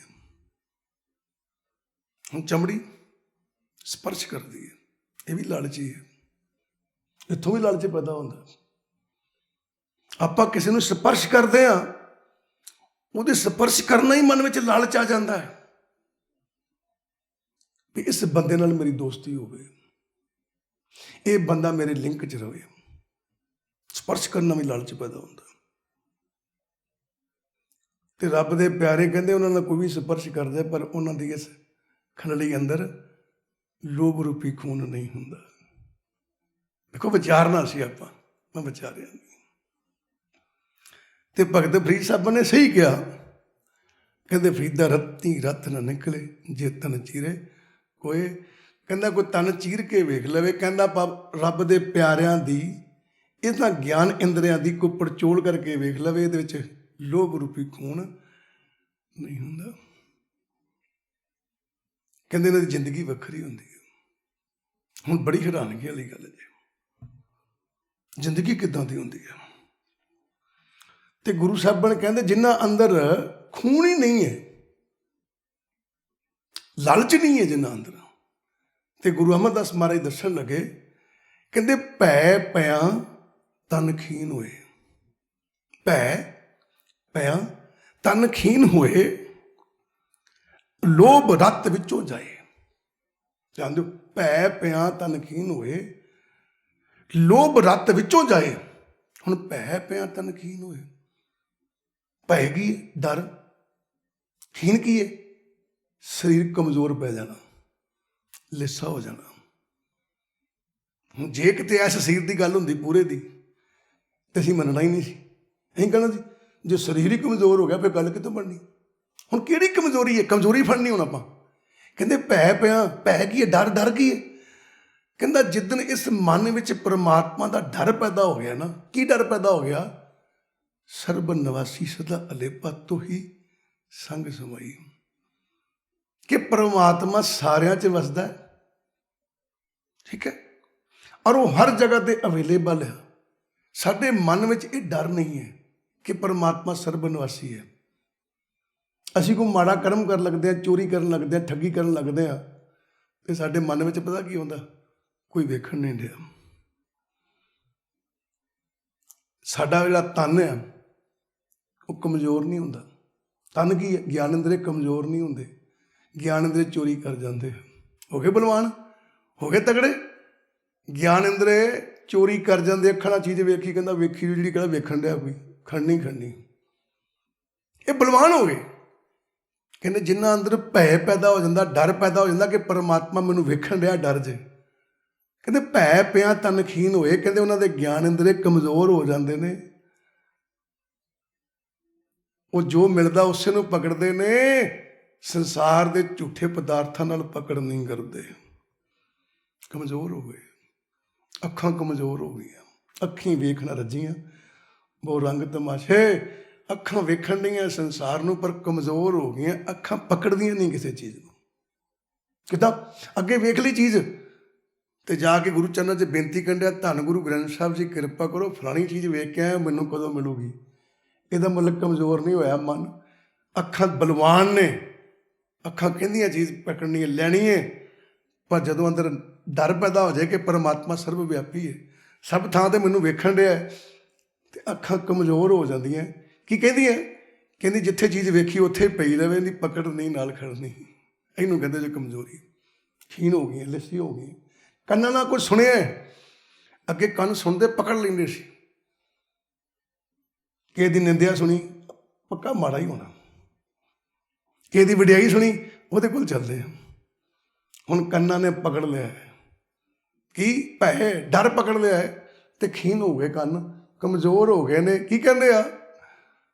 ਕਹਿੰਦੇ ਵੀ ਜੋ ਕੋਈ ਕਹਿੰਦਾ ਕਹੀ ਜਾਵੇ, ਕੀ ਲੈਣਾ ਸੰਸਾਰ ਤੋਂ, ਕੀ ਲੈਣਾ ਸੰਸਾਰ ਤੋਂ। ਅਸੀਂ ਤਾਂ ਏਡੇ ਕਮਜ਼ੋਰ ਹਾਂ। ਇੱਥੇ ਬੈਠੇ ਸਾਡਾ ਸੁਭਾਅ ਹੋ ਰਿਹਾ। ਇੱਥੇ ਅਸੀਂ ਕਹਿੰਦੇ ਅਸੀਂ ਸੰਗਤ 'ਚ ਬਹਿ ਕੇ ਆਏ ਹਾਂ, ਸੰਗਤ ਕਰਦੇ ਗੁਰੂ ਦੀ, ਘਰ ਜਾਂਦੇ ਹਾਂ ਸਾਡਾ ਸੁਭਾਅ ਹੋ ਰਿਹਾ। ਇੰਨਾ ਕਲੇਸ਼ ਪਾਉਂਦੇ ਅਸੀਂ, ਇਹਦਾ ਅੰਤ ਹੀ ਕੋਈ ਨਹੀਂ। ਤੁਸੀਂ ਇਹ ਹਿਸਾਬ ਲਾਓ, ਜਦੋਂ ਤੁਸੀਂ ਘਰ ਜਾ ਕੇ ਕੋਈ ਉਲਟੀ ਪੁਲਟੀ ਗੱਲ ਕਰ ਦਿੰਦੇ ਹੋ, ਤੇ ਤੁਹਾਡੀ ਘਰ ਦੀ, ਤੁਹਾਡੇ ਬੱਚੇ ਕਿਤੇ ਇੰਨੀ ਗੱਲ ਕਹਿ ਦੇਣ, ਤੁਸੀਂ ਗੁਰੂ ਘਰੋਂ ਆਏ ਹੋ, ਤੁਹਾਡੀ ਤਬਦੀਲੀ ਨਹੀਂ ਆਈ, ਕੀ ਲੈਣ ਜਾਂਦੇ ਹੋ? ਤੁਹਾਡੇ ਕੀ ਪੱਲੇ ਰਹੂਗਾ? ਤੁਹਾਡੇ ਕੀ ਪੱਲੇ ਰਹੂਗਾ? ਰਹੂਗਾ ਕੁਝ ਪੱਲੇ? ਪਰ ਮੈਂ ਹੈਰਾਨ ਕਿ ਸਾਡੀ ਮਨ ਬਿਰਤੀ ਫਿਰ ਨਹੀਂ ਬਦਲਦੀ। ਵੀ ਅਸੀਂ ਜੋ ਸੁਣਿਆ ਉਹ ਇੱਥੇ ਹੀ ਸੁੱਟ ਜਾਂਦੇ ਹਾਂ, ਨਾਲ ਰੱਖਿਆ ਹੀ ਨਹੀਂ। ਆਨੰਦ ਉਦਣ ਆਉਣਾ ਹੈ ਜਿੱਦਣ ਭੈ ਪਿਆ ਤਨਖੀਨ ਹੋਏ, ਇਹ ਗਿਆਨ ਇੰਦਰੀ ਕਮਜ਼ੋਰ ਹੋ ਜਾਣ। ਕੀ? ਕਿ ਜੋ ਕੁਝ ਹੋ ਰਿਹਾ ਹੈ ਵਧੀਆ ਹੋ ਰਿਹਾ ਹੈ। ਸਿਰਫ ਜੋ ਮੈਂ ਕਰਦਾ, ਮੈਂ ਕਹਿੰਦਾ ਉਹ ਠੀਕ ਆ। ਇਹ ਤਾਂ ਪਾਗਲ ਨੇ, ਇਹਨੂੰ ਤਾਂ ਅਕਲ ਹੀ ਨਹੀਂ। ਇਹ ਤਾਂ ਬਰਬਾਦੀ ਦਾ ਘਰ ਨੇ। ਇਹਦਾ ਮਤਲਬ ਗਿਆਨ ਇੰਦਰੀ ਜਾਨ 'ਚ ਨੇ, ਗਿਆਨ ਇੰਦਰੀ ਬਲਵਾਨ ਨੇ। ਇਹਦਾ ਮਤਲਬ ਕਿ ਤੁਹਾਡੇ ਅੰਦਰ ਭੈ ਜੇ ਪਿਆ ਹੀ ਨਹੀਂ, ਤੁਹਾਡੇ ਅੰਦਰ ਪਰਮਾਤਮਾ ਦਾ ਡਰ ਪੈਦਾ ਨਹੀਂ ਹੋਇਆ, ਪਰਮਾਤਮਾ ਦੀ ਉਹ ਅਵਸਥਾ ਪੈਦਾ ਨਹੀਂ ਹੋਈ ਕਿ ਪਰਮਾਤਮਾ ਸਰਵ ਵਿਆਪੀ ਹੈ, ਨਹੀਂ ਹੋਈ। ਤਾਂ ਫਿਰ ਤੁਸੀਂ ਕੀ ਕਹੋਗੇ? ਕੋਈ ਕਹੂਗਾ 30 ਸਾਲ ਹੋ ਗਏ, ਕੋਈ ਕਹੂਗਾ 20 ਸਾਲ ਹੋ ਗਏ, ਕੋਈ ਕਹੂਗਾ 60 ਸਾਲ ਹੋ ਗਏ। ਨਹੀਂ, ਅਜੇ ਕੁਛ ਵੀ ਨਹੀਂ ਹੋਇਆ, ਤੁਰੇ ਨਹੀਂ।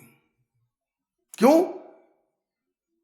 ਗੁਰੂ ਸਾਹਿਬਾਨ ਕਹਿੰਦੇ ਨੇ ਕਿ ਸੁਭਾਅ ਇੱਦਾਂ ਦਾ ਹੋ ਜਾਵੇ ਕਿ ਭਾਵੇਂ ਜੰਗਲਾਂ 'ਚ ਬੈਠਾ ਹੋਵਾਂ, ਭਾਵੇਂ ਮੈਂ ਘਰ ਬੈਠਾ ਹੋਵਾਂ, ਭਾਵੇਂ ਮੈਂ ਗੁਰੂ ਘਰ ਬੈਠਾ ਹੋਵਾਂ, ਪਰ ਮੇਰੀ ਅੰਦਰ ਦੀ ਬਿਰਤੀ ਤੇ ਮੇਰੀ ਜ਼ੁਬਾਨ 'ਚ ਨਿਕਲਣ ਵਾਲਾ ਬੋਲ ਇੱਕੋ ਜਿਹਾ ਹੋਵੇ। ਨਹੀਂ ਨਾ ਹੁੰਦਾ? ਝਾਤੀ ਮਾਰ ਕੇ ਦੇਖ ਲਓ। ਅਸੀਂ ਬੋਲਣਾ ਹੈ, ਤੁਸੀਂ ਤੋਲਣਾ ਹੈ। ਗੁਰੂ ਸਾਹਿਬਾਨ ਕਹਿਣ ਲੱਗੇ, ਕਹਿੰਦੇ ਭੈ ਪਿਆ ਤਨਖੀਨ ਹੋਏ, ਲੋਭ ਰੱਤ ਵਿੱਚੋਂ ਜਾਏ। ਕਹਿੰਦਾ ਅੰਦਰੋਂ ਲੋਭ, ਲਾਲਚ, ਜਿਹੜਾ ਖੂਨ ਆ ਉਹ ਨਿਕਲ ਜਾਂਦਾ। ਕਿੱਦਾਂ ਜਾਣਦੇ ਹੋ? ਕਿਸੇ ਬੰਦੇ ਦੇ ਸੱਟ ਲੱਗ ਗਈ, ਚੋਟ ਲੱਗ ਗਈ ਜ਼ਿਆਦਾ, ਤੇ ਪਹਿਲਾਂ ਵੇਖਿਆ ਛੇਤੀ ਲੈ ਕੇ ਭੱਜੋ, ਖੂਨ ਨਾ ਨਿਕਲ ਜਾਏ ਜ਼ਿਆਦਾ। ਜੇ ਖੂਨ ਨਿਕਲ ਗਿਆ ਨਾ ਬਚਣਾ ਨਹੀਂ। ਤੇ ਗੁਰੂ ਸਾਹਿਬਾਨ ਕਹਿੰਦੇ ਜਿਹਦਾ ਖੂਨ ਨਿਕਲ ਜਾਏ ਬਚਦਾ ਨਹੀਂ।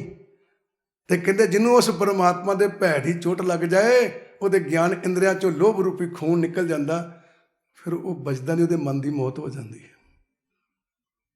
ਤੇ ਕਿੱਥੇ ਪਹੁੰਚਦਾ? ਮਨ ਮਰੇ ਤਤ ਮਰ ਜਾਏ, ਬਿਨ ਮਨ ਮੂਵੇ ਕੈਸੇ ਹਰ ਪਏ। ਨਹੀਂ ਲੱਭਦਾ ਬਿਨਾਂ ਮੌਤ ਦੇ। ਉਹਨਾਂ ਤਾਂ ਕਿਹਾ, ਫਿਰ ਕੀ ਕਹਿਣ ਲੱਗੇ ਅੱਗੋਂ ਜਾ ਕੇ ਦੇਖੋ, ਕਹਿੰਦੇ ਲੋਭ ਰੱਤ ਵਿੱਚੋਂ ਜਾਏ।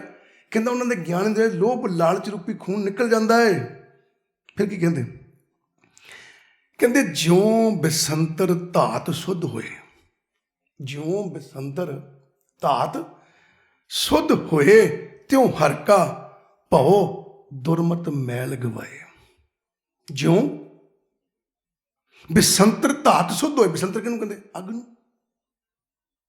ਕਹਿੰਦੇ ਜਿਵੇਂ ਅੱਗ ਜਿਹੜੀ ਹੈ ਧਾਤ ਸੋਨਾ ਜਾਂ ਕਿਸੇ ਵੀ ਧਾਤ ਨੂੰ ਸ਼ੁੱਧ ਕਰ ਦਿੰਦੀ ਹੈ। ਕਿਵੇਂ?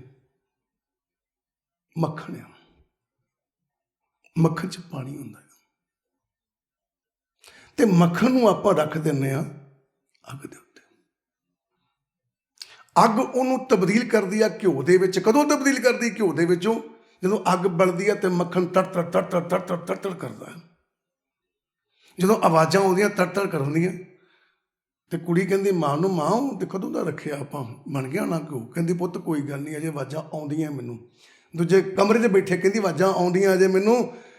ਇਹਦਾ ਮਤਲਬ ਜਿੰਨਾ ਚਿਰ ਉਸ ਮੱਖਣ 'ਚੋਂ ਪਾਣੀ ਨਹੀਂ ਸੁੱਕਦਾ, ਤੜ ਤੜ ਦੀ ਆਵਾਜ਼ ਆਉਂਦੀ ਆ, ਘਿਓ ਨਹੀਂ ਬਣ ਸਕਦਾ। ਤੇ ਗੁਰੂ ਸਾਹਿਬਾਨ ਕਹਿੰਦੇ ਤਿਉਂ ਹਰ ਕਾ ਭਉ ਦੁਰਮਤ ਮੈਲ ਗਵਾਏ।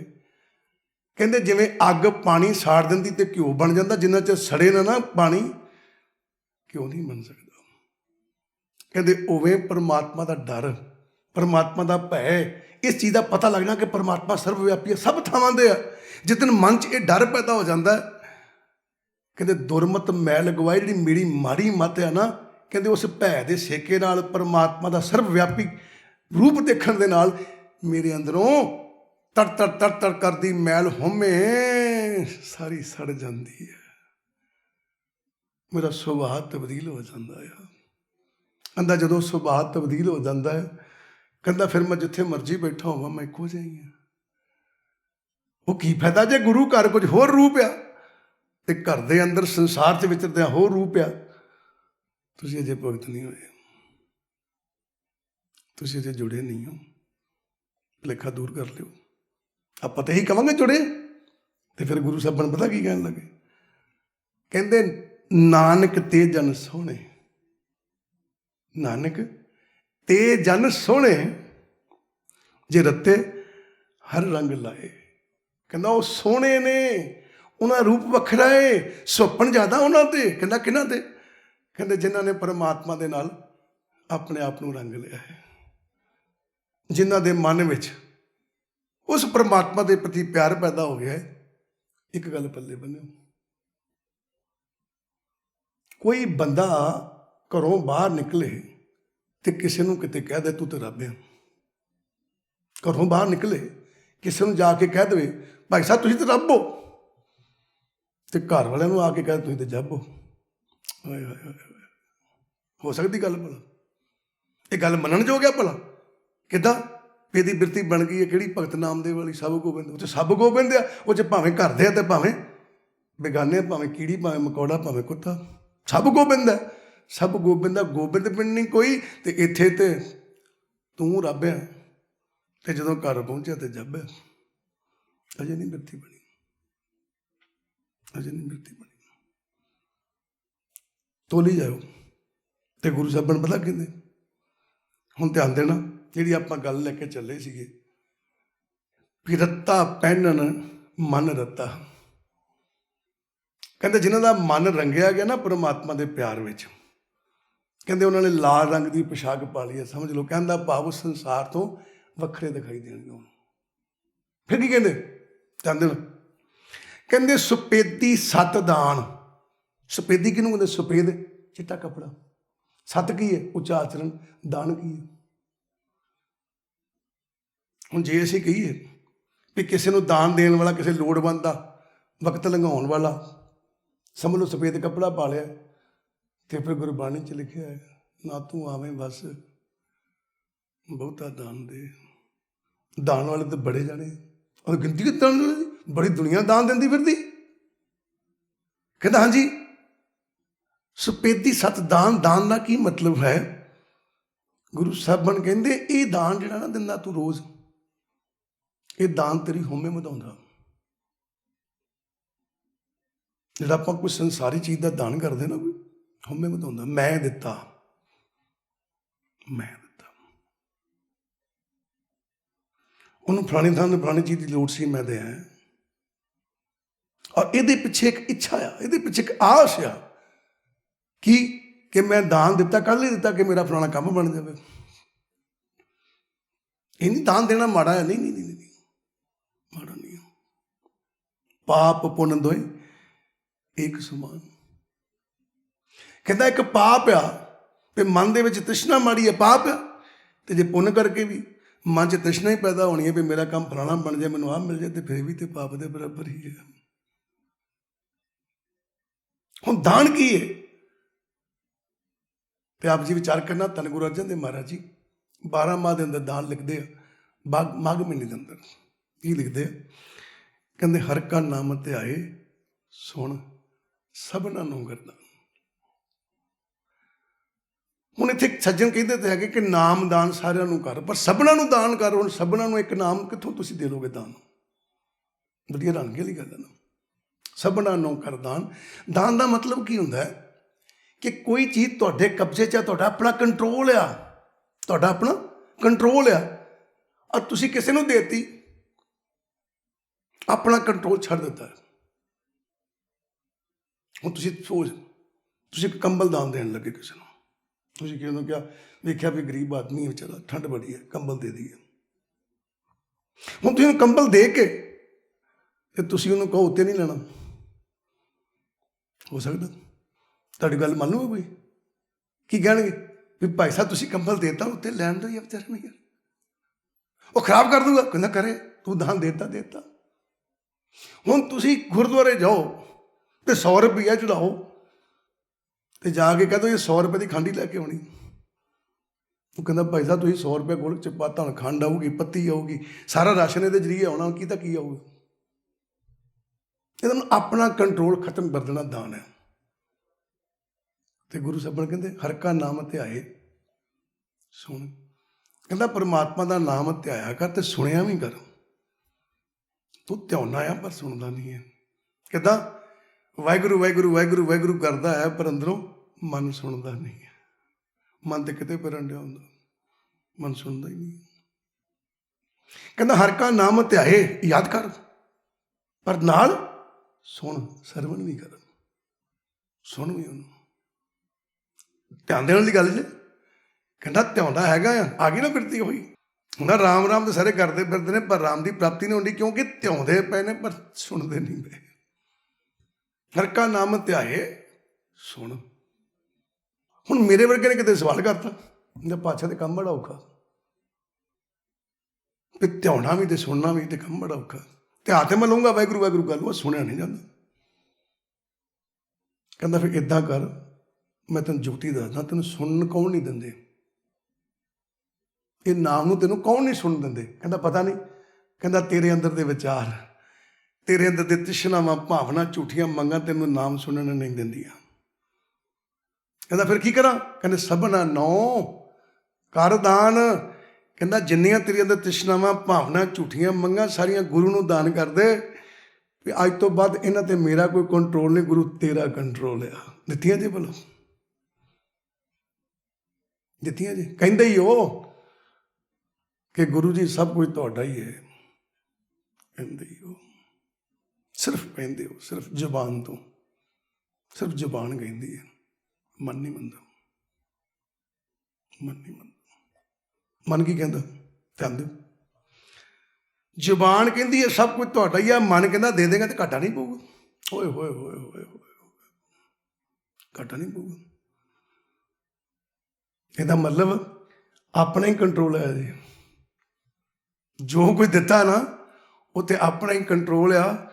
ਜੇ ਇੱਥੋਂ ਤੱਕ ਕਿਸੇ ਨੂੰ 100-200 ਦੇ ਕੇ ਵੀ ਕਹਿਤਾ ਵੀ ਇਹਦੀ ਫਲਾਣੀ ਚੀਜ਼ ਲੈ ਆਓ, ਤੇ ਕੰਟਰੋਲ ਤਾਂ ਤੁਹਾਡਾ ਹੀ ਹੈ ਨਾ, ਫਿਰ ਉਹਦਾ ਕੰਟਰੋਲ ਥੋੜ੍ਹੀ ਹੈ।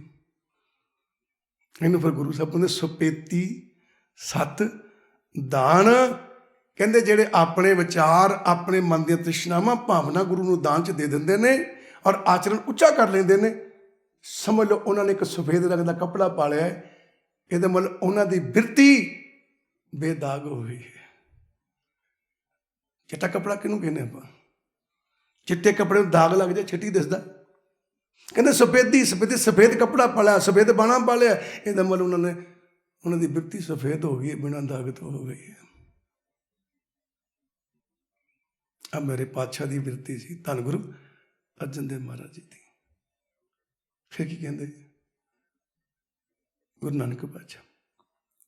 ਕਹਿੰਦੇ ਨੀਲੀ ਸਿਆਹੀ ਕਦਾ ਕਰਨੀ, ਨੀਲੀ ਸਿਆਹੀ ਕਦਾ ਕਰਨੀ, ਪੈਰਨ ਪੈਰ ਧਿਆਨ। ਆਪ ਜੀ ਧਿਆਨ ਦੇਣਾ, ਅਸੀਂ ਕਿੱਦਾਂ ਪੜ੍ਹਿਆ? ਅਸੀਂ ਤਾਂ ਨਹੀਂ ਪੜ੍ਹਿਆ ਨੀਲੀ ਸਿਆਹੀ, ਅਸੀਂ ਪੜ੍ਹਿਆ ਨੀਲੀ ਸਿਆਹੀ ਕਦਾ ਕਰਨੀ। ਨੀਲੀ ਕੀ ਹੈ? ਆਪ ਜੀ ਦੇਖਦੇ ਹੋ ਕਈ ਲੋਕ ਨੀਲਾ ਬਾਣਾ ਪਾਉਂਦੇ ਹਨ, ਨੀਲੇ ਕੱਪੜੇ ਪਾਉਂਦੇ, ਠੀਕ ਹੈ। ਸਿਆਹੀ ਕਦਾ ਦਾਨ, ਸਿਆਹੀ ਕੀ ਹੈ? ਮਨ ਦੀ ਕਾਲਖ। ਕਦਾ ਦਾਨ ਕੀ ਹੈ? ਕੱਟ ਦੇਣੀ। ਕਹਿੰਦੇ ਫਿਰ ਜਿਹੜੇ ਗੁਰੂ ਦੇ ਸ਼ਬਦ ਨਾਲ ਜੁੜ ਜਾਂਦੇ ਆ ਨਾ, ਜਿਹੜੇ ਗੁਰੂ ਦੇ ਉਪਦੇਸ਼ ਨਾਲ ਜੁੜ ਜਾਂਦੇ ਆ, ਕਿਵੇਂ ਜੁੜਦੇ ਆ? ਪੈਰਨ ਪੈਰ ਧਿਆਨ। ਪੈਰ ਕੀ ਹੈ? ਚਰਨ। ਪੈਰਨ ਕੀ ਹੈ? ਪਾ ਲੈਂਦੇ, ਚੋਲਾ ਪਾ ਲੈਂਦੇ, ਚੋਲਾ। ਪੈਰਨ ਦਾ ਭਾਵ ਕੀ? ਚੋਲਾ। ਕਹਿੰਦੇ ਜਿਹੜੇ ਲੋਕ ਚੋਲਾ ਪਾ ਲੈਂਦੇ, ਕੈਸਾ? ਪੈਰ ਧਿਆਨ। ਪੈਰ ਕੀ? ਚਰਨ। ਚਰਨ ਕੀ? ਸ਼ਬਦ ਉਪਦੇਸ਼। ਕਹਿੰਦੇ ਜਿਹੜੇ ਗੁਰੂ ਦੇ ਉਪਦੇਸ਼ ਨੂੰ ਧਿਆਨ ਵਿੱਚ ਲੈ ਲਿਆਉਂਦੇ ਨੇ, ਸਮਝ ਲਓ ਉਹਨਾਂ ਨੇ ਚੋਲਾ ਪਾ ਲਿਆ। ਤੇ ਜਿਨ੍ਹਾਂ ਨੇ ਗੁਰੂ ਦੇ ਉਪਦੇਸ਼ ਨੂੰ ਧਿਆਨ 'ਚ ਲਿਆਂਦਾ ਹੀ ਨਹੀਂ ਅਜੇ, ਕਹਿੰਦੇ ਉਹ ਤੇ ਨੰਗੇ ਹੀ ਫਿਰਨ ਰਹੇ ਨੇ। ਧੰਨ ਹੋ ਗੁਰੂ ਨਾਨਕ ਪਾਤਸ਼ਾਹ ਜੀ, ਧੰਨ ਹੋ। ਗੱਲਾਂ ਨਿੱਕੀਆਂ ਨਿੱਕੀਆਂ ਫੜਨ ਵਾਲੀਆਂ, ਠੀਕ ਹੈ ਬਈ। ਅਸੀਂ ਬੈਠੇ ਹਾਂ ਪੜ ਗੱਡੀ ਲੱਦੀ ਹੈ, ਅਸੀਂ ਪੰਡਾ ਹੀ ਬਣੀ ਜਾਣ ਰਹੇ ਹਾਂ, ਪੰਡਾ ਹੀ ਬਣੀ ਜਾਣ ਰਹੇ, ਪੰਡਾ ਹੀ ਬਣੀ ਜਾਣ ਰਹੇ। ਔਰ ਪੰਡਾ ਵੀ ਆਪਾਂ ਇੰਨੀਆਂ ਕੁ ਬਣ ਲਈਆਂ, ਵਾਹਿਗੁਰੂ ਬਾਣੀ 'ਚ ਲਿਖਿਆ ਹੈ, ਪੜ੍ਹੇ ਸੁਣੇ ਕਿਆ ਹੋਈ, ਜੋ ਸਹਿਜ ਨਾ ਮਿਲੇ ਉਹ ਸੋਈ। ਕਹਿੰਦਾ ਪੜ੍ਹ ਸੁਣ ਕੇ ਕੀ ਹੋ ਜਾਊ? ਕੀ ਹੋ ਜਾਊ? ਕਹਿੰਦਾ ਕਿਉਂ? ਉਹ ਜਿੰਨਾ ਚਿਰ ਤੇਰੀ ਬਿਰਤੀ ਨਹੀਂ ਉੱਥੇ ਪਹੁੰਚੀ। ਗੁਰੂ ਪਿਆਰੇ ਗੁੱਸਾ ਨਾ ਕਰਿਓ। ਸੱਜਣ ਮਿਲੇ ਪਰਸੋਂ ਇੱਕ, ਤੇ ਕਹਿਣ ਲੱਗੇ, ਕਹਿੰਦੇ ਜੀ 36 ਸਾਲ ਹੋ ਗਏ ਨਿਤਨੇਮ ਕਰਦਿਆਂ ਨੂੰ, 4 ਨਿਤਨੇਮ, 5 ਨਿਤਨੇਮ ਮੈਂ ਰੋਜ਼ ਦੇ ਕਰਦਾ। 36 ਸਾਲ ਹੋ ਗਏ, 4 5 ਨਿਤਨੇਮ ਮੈਂ ਰੋਜ਼ ਕਰਦਾ। ਬਜ਼ੁਰਗ ਸਨ, ਚਿੱਟਾ ਦਾੜਾ। ਦਾਸ ਨੇ ਪੁੱਛਿਆ ਕਿ ਖਾਲਸਾ ਜੀ ਨਿਤਨੇਮ ਕੀਤਾ ਕਦੀ? ਉੱਚੀ ਸੁਣਦੇ ਸੀ, ਤੇ ਉਹਨਾਂ ਨੂੰ ਲੱਗਾ ਵੀ ਇਹਨੂੰ ਸੁਣਿਆ ਨਹੀਂ। ਮੈਨੂੰ ਕਹਿੰਦੇ ਤੁਹਾਨੂੰ ਸੁਣਿਆ ਨਹੀਂ, ਤੁਸੀਂ ਉੱਚਾ ਸੁਣਦੇ ਹੋ, ਕੀ ਗੱਲ ਹੋ ਗਈ? ਕਹਿੰਦੇ ਮੈਂ ਤੁਹਾਨੂੰ ਕਿਹਾ ਮੈਂ 5 ਵਾਰੀ 4 ਵਾਰੀ ਨਿਤਨੇਮ ਕਰਦਾ ਦਿਹਾੜੀ ਦੇ, ਤੇ 36 ਸਾਲ ਹੋ ਗਏ। ਅਸੀਂ ਖਾਲਸਾ ਜੀ 36 ਸਾਲ ਹੋ ਗਏ ਨਿਤਨੇਮ ਕਰਦਿਆਂ ਨੂੰ, ਨਿਤਨੇਮ ਪੂਰਾ ਨਹੀਂ ਹੋਇਆ ਜੀ। ਕਹਿੰਦੇ ਉਹ ਕਿਵੇਂ? ਨਿਤਨੇਮ ਦਾ ਮਤਲਬ ਕੀ ਹੈ? ਕੀ ਕਰਦੇ ਹੁੰਦੇ? ਕਹਿੰਦੇ 5 ਬਾਣੀ ਦਾ ਪਾਠ ਕਰਦੇ। ਮੈਂ ਕਿਹਾ ਮੈਨੂੰ ਪਤਾ ਹੈ। ਕੀ ਕਰਦੇ ਹੁੰਦੇ? ਕਹਿੰਦੇ 5 ਬਾਣੀ ਦਾ ਪਾਠ ਕਰਦੇ।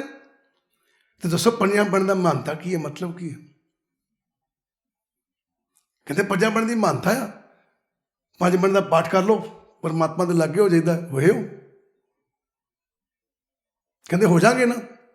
ਤੇ 36 ਸਾਲ ਹੋ ਗਏ ਨੇ, ਬਜ਼ੁਰਗੀ ਆ ਗਈ ਹੈ, ਪਤਾ ਕੋਈ ਨਹੀਂ, ਹਮ ਆਦਮੀ ਹਾਂ, ਇੱਕਦਮ ਹੀ ਪਤਾ ਨਹੀਂ ਅਗਲਾ ਸਾਹ ਹੋਣਾ ਕਿ ਨਹੀਂ ਹੋਣਾ। ਕਹਿੰਦੇ ਹਾਂਜੀ। ਐ ਫਿਰ ਧਿਆਨ ਦਿਓ, 5 ਬਾਣੀਆਂ। ਕਹਿੰਦੇ ਹਾਂਜੀ, ਜਪਜੀ ਸਾਹਿਬ, ਜਾਪ ਸਾਹਿਬ, ਸਵਈਏ, ਚੌਪਾਈ ਸਾਹਿਬ, ਆਨੰਦ ਸਾਹਿਬ। ਕਹਿੰਦਾ ਹਾਂਜੀ, ਮਤਲਬ ਪਤਾ ਜੀ? ਕਹਿੰਦੇ ਬਾਣੀਆਂ ਦਾ ਨਾਂ ਹੈ ਐ ਖਾਲਸਾ ਜਪ ਜੀ ਸਾਹਿਬ। ਜਪ ਜੀ, ਜਪ ਦਾ ਮਤਲਬ ਕੀ ਹੈ? ਜਾਣਕਾਰੀ। ਜਪ ਜਾਣਕਾਰੀ ਨੂੰ ਕਹਿੰਦੇ ਨੇ। ਜਪਜੀ ਸਾਹਿਬ ਦੇ ਅੰਦਰ ਕੇਵਲ ਤਾਂ ਕੇਵਲ ਪਰਮਾਤਮਾ ਦੀ ਸ਼ਬਦ ਦੀ ਜਾਣਕਾਰੀ ਹੈ, ਕੇਵਲ ਜਾਣਕਾਰੀ ਹੈ। ਕਹਿੰਦਾ ਵਾਹ, ਇਹ ਜਾਣਕਾਰੀ ਲਈ? ਕਹਿੰਦੇ ਹਾਂਜੀ। ਜਦੋਂ ਜਾਣਕਾਰੀ ਲਓਗੇ ਫਿਰ ਜਾਪ ਚੱਲੂਗਾ, ਉਹਨਾਂ 'ਚ ਜਾਪ ਨਹੀਂ ਚੱਲਣਾ। ਉਹ ਜਿੰਨਾ ਚਿਰ ਕਿਤੇ ਜਾਣ ਦੀ ਜਾਣਕਾਰੀ ਨਹੀਂ ਹੈ, ਮੇਰਾ ਸਫ਼ਰ ਹੀ ਸ਼ੁਰੂ ਨਹੀਂ ਹੋਣਾ। ਪਹਿਲਾਂ ਮੈਨੂੰ ਕਿਸੇ ਦੀ ਜਾਣਕਾਰੀ ਮਿਲੂਗੀ ਤਾਂ ਹੀ ਮੈਂ ਜਾਣਾ ਕਿੱਧਰ ਹੈ, ਤਾਂ ਹੀ ਕੋਈ ਸਫ਼ਰ ਸ਼ੁਰੂ ਕਰੂੰਗਾ। ਤੇ ਜਪਜੀ ਸਾਹਿਬ ਜਾਣਕਾਰੀ ਹੈ, ਤੇ ਜਾਪ ਕੀ ਹੈ?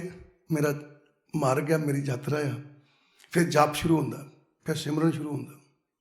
ਕਹਿੰਦੇ ਬਾਬਾ ਜਦੋਂ ਸਿਮਰਨ ਸ਼ੁਰੂ ਹੁੰਦਾ, ਜਾਪ ਸ਼ੁਰੂ ਹੁੰਦਾ, ਤੇ ਫਿਰ ਸਵਈਏ ਕਿਹਨੂੰ ਕਹਿੰਦੇ? ਵਿਰਾਗ ਨੂੰ। ਫਿਰ ਅੰਦਰ ਵਿਰਾਗ ਪੈਦਾ ਹੁੰਦਾ। ਫਿਰ ਅੰਦਰ ਵਿਰਾਗ ਪੈਦਾ ਹੁੰਦਾ। ਤੇ ਵਿਰਾਗ ਕੀ ਹੈ? ਉਦਾਸੀ ਕੀ ਹੈ? ਕਿਸੇ ਚੀਜ਼ ਤੋਂ ਉਪਰਾਮ ਹੋ ਜਾਣਾ, ਕਿਸੇ ਚੀਜ਼ ਤੋਂ ਪਰਾਂ ਹੋ ਜਾਣਾ। ਜਦੋਂ ਜਾਪ ਚੱਲਦਾ ਨਾ, ਫਿਰ ਸਾਡੀ ਮਨ ਬਿਰਤੀ ਸੰਸਾਰ ਤੋਂ, ਸਰੀਰ ਤੋਂ ਉਪਰਾਮ ਹੁੰਦੀ ਹੈ, ਪਰਾਂ ਹੁੰਦੀ ਹੈ।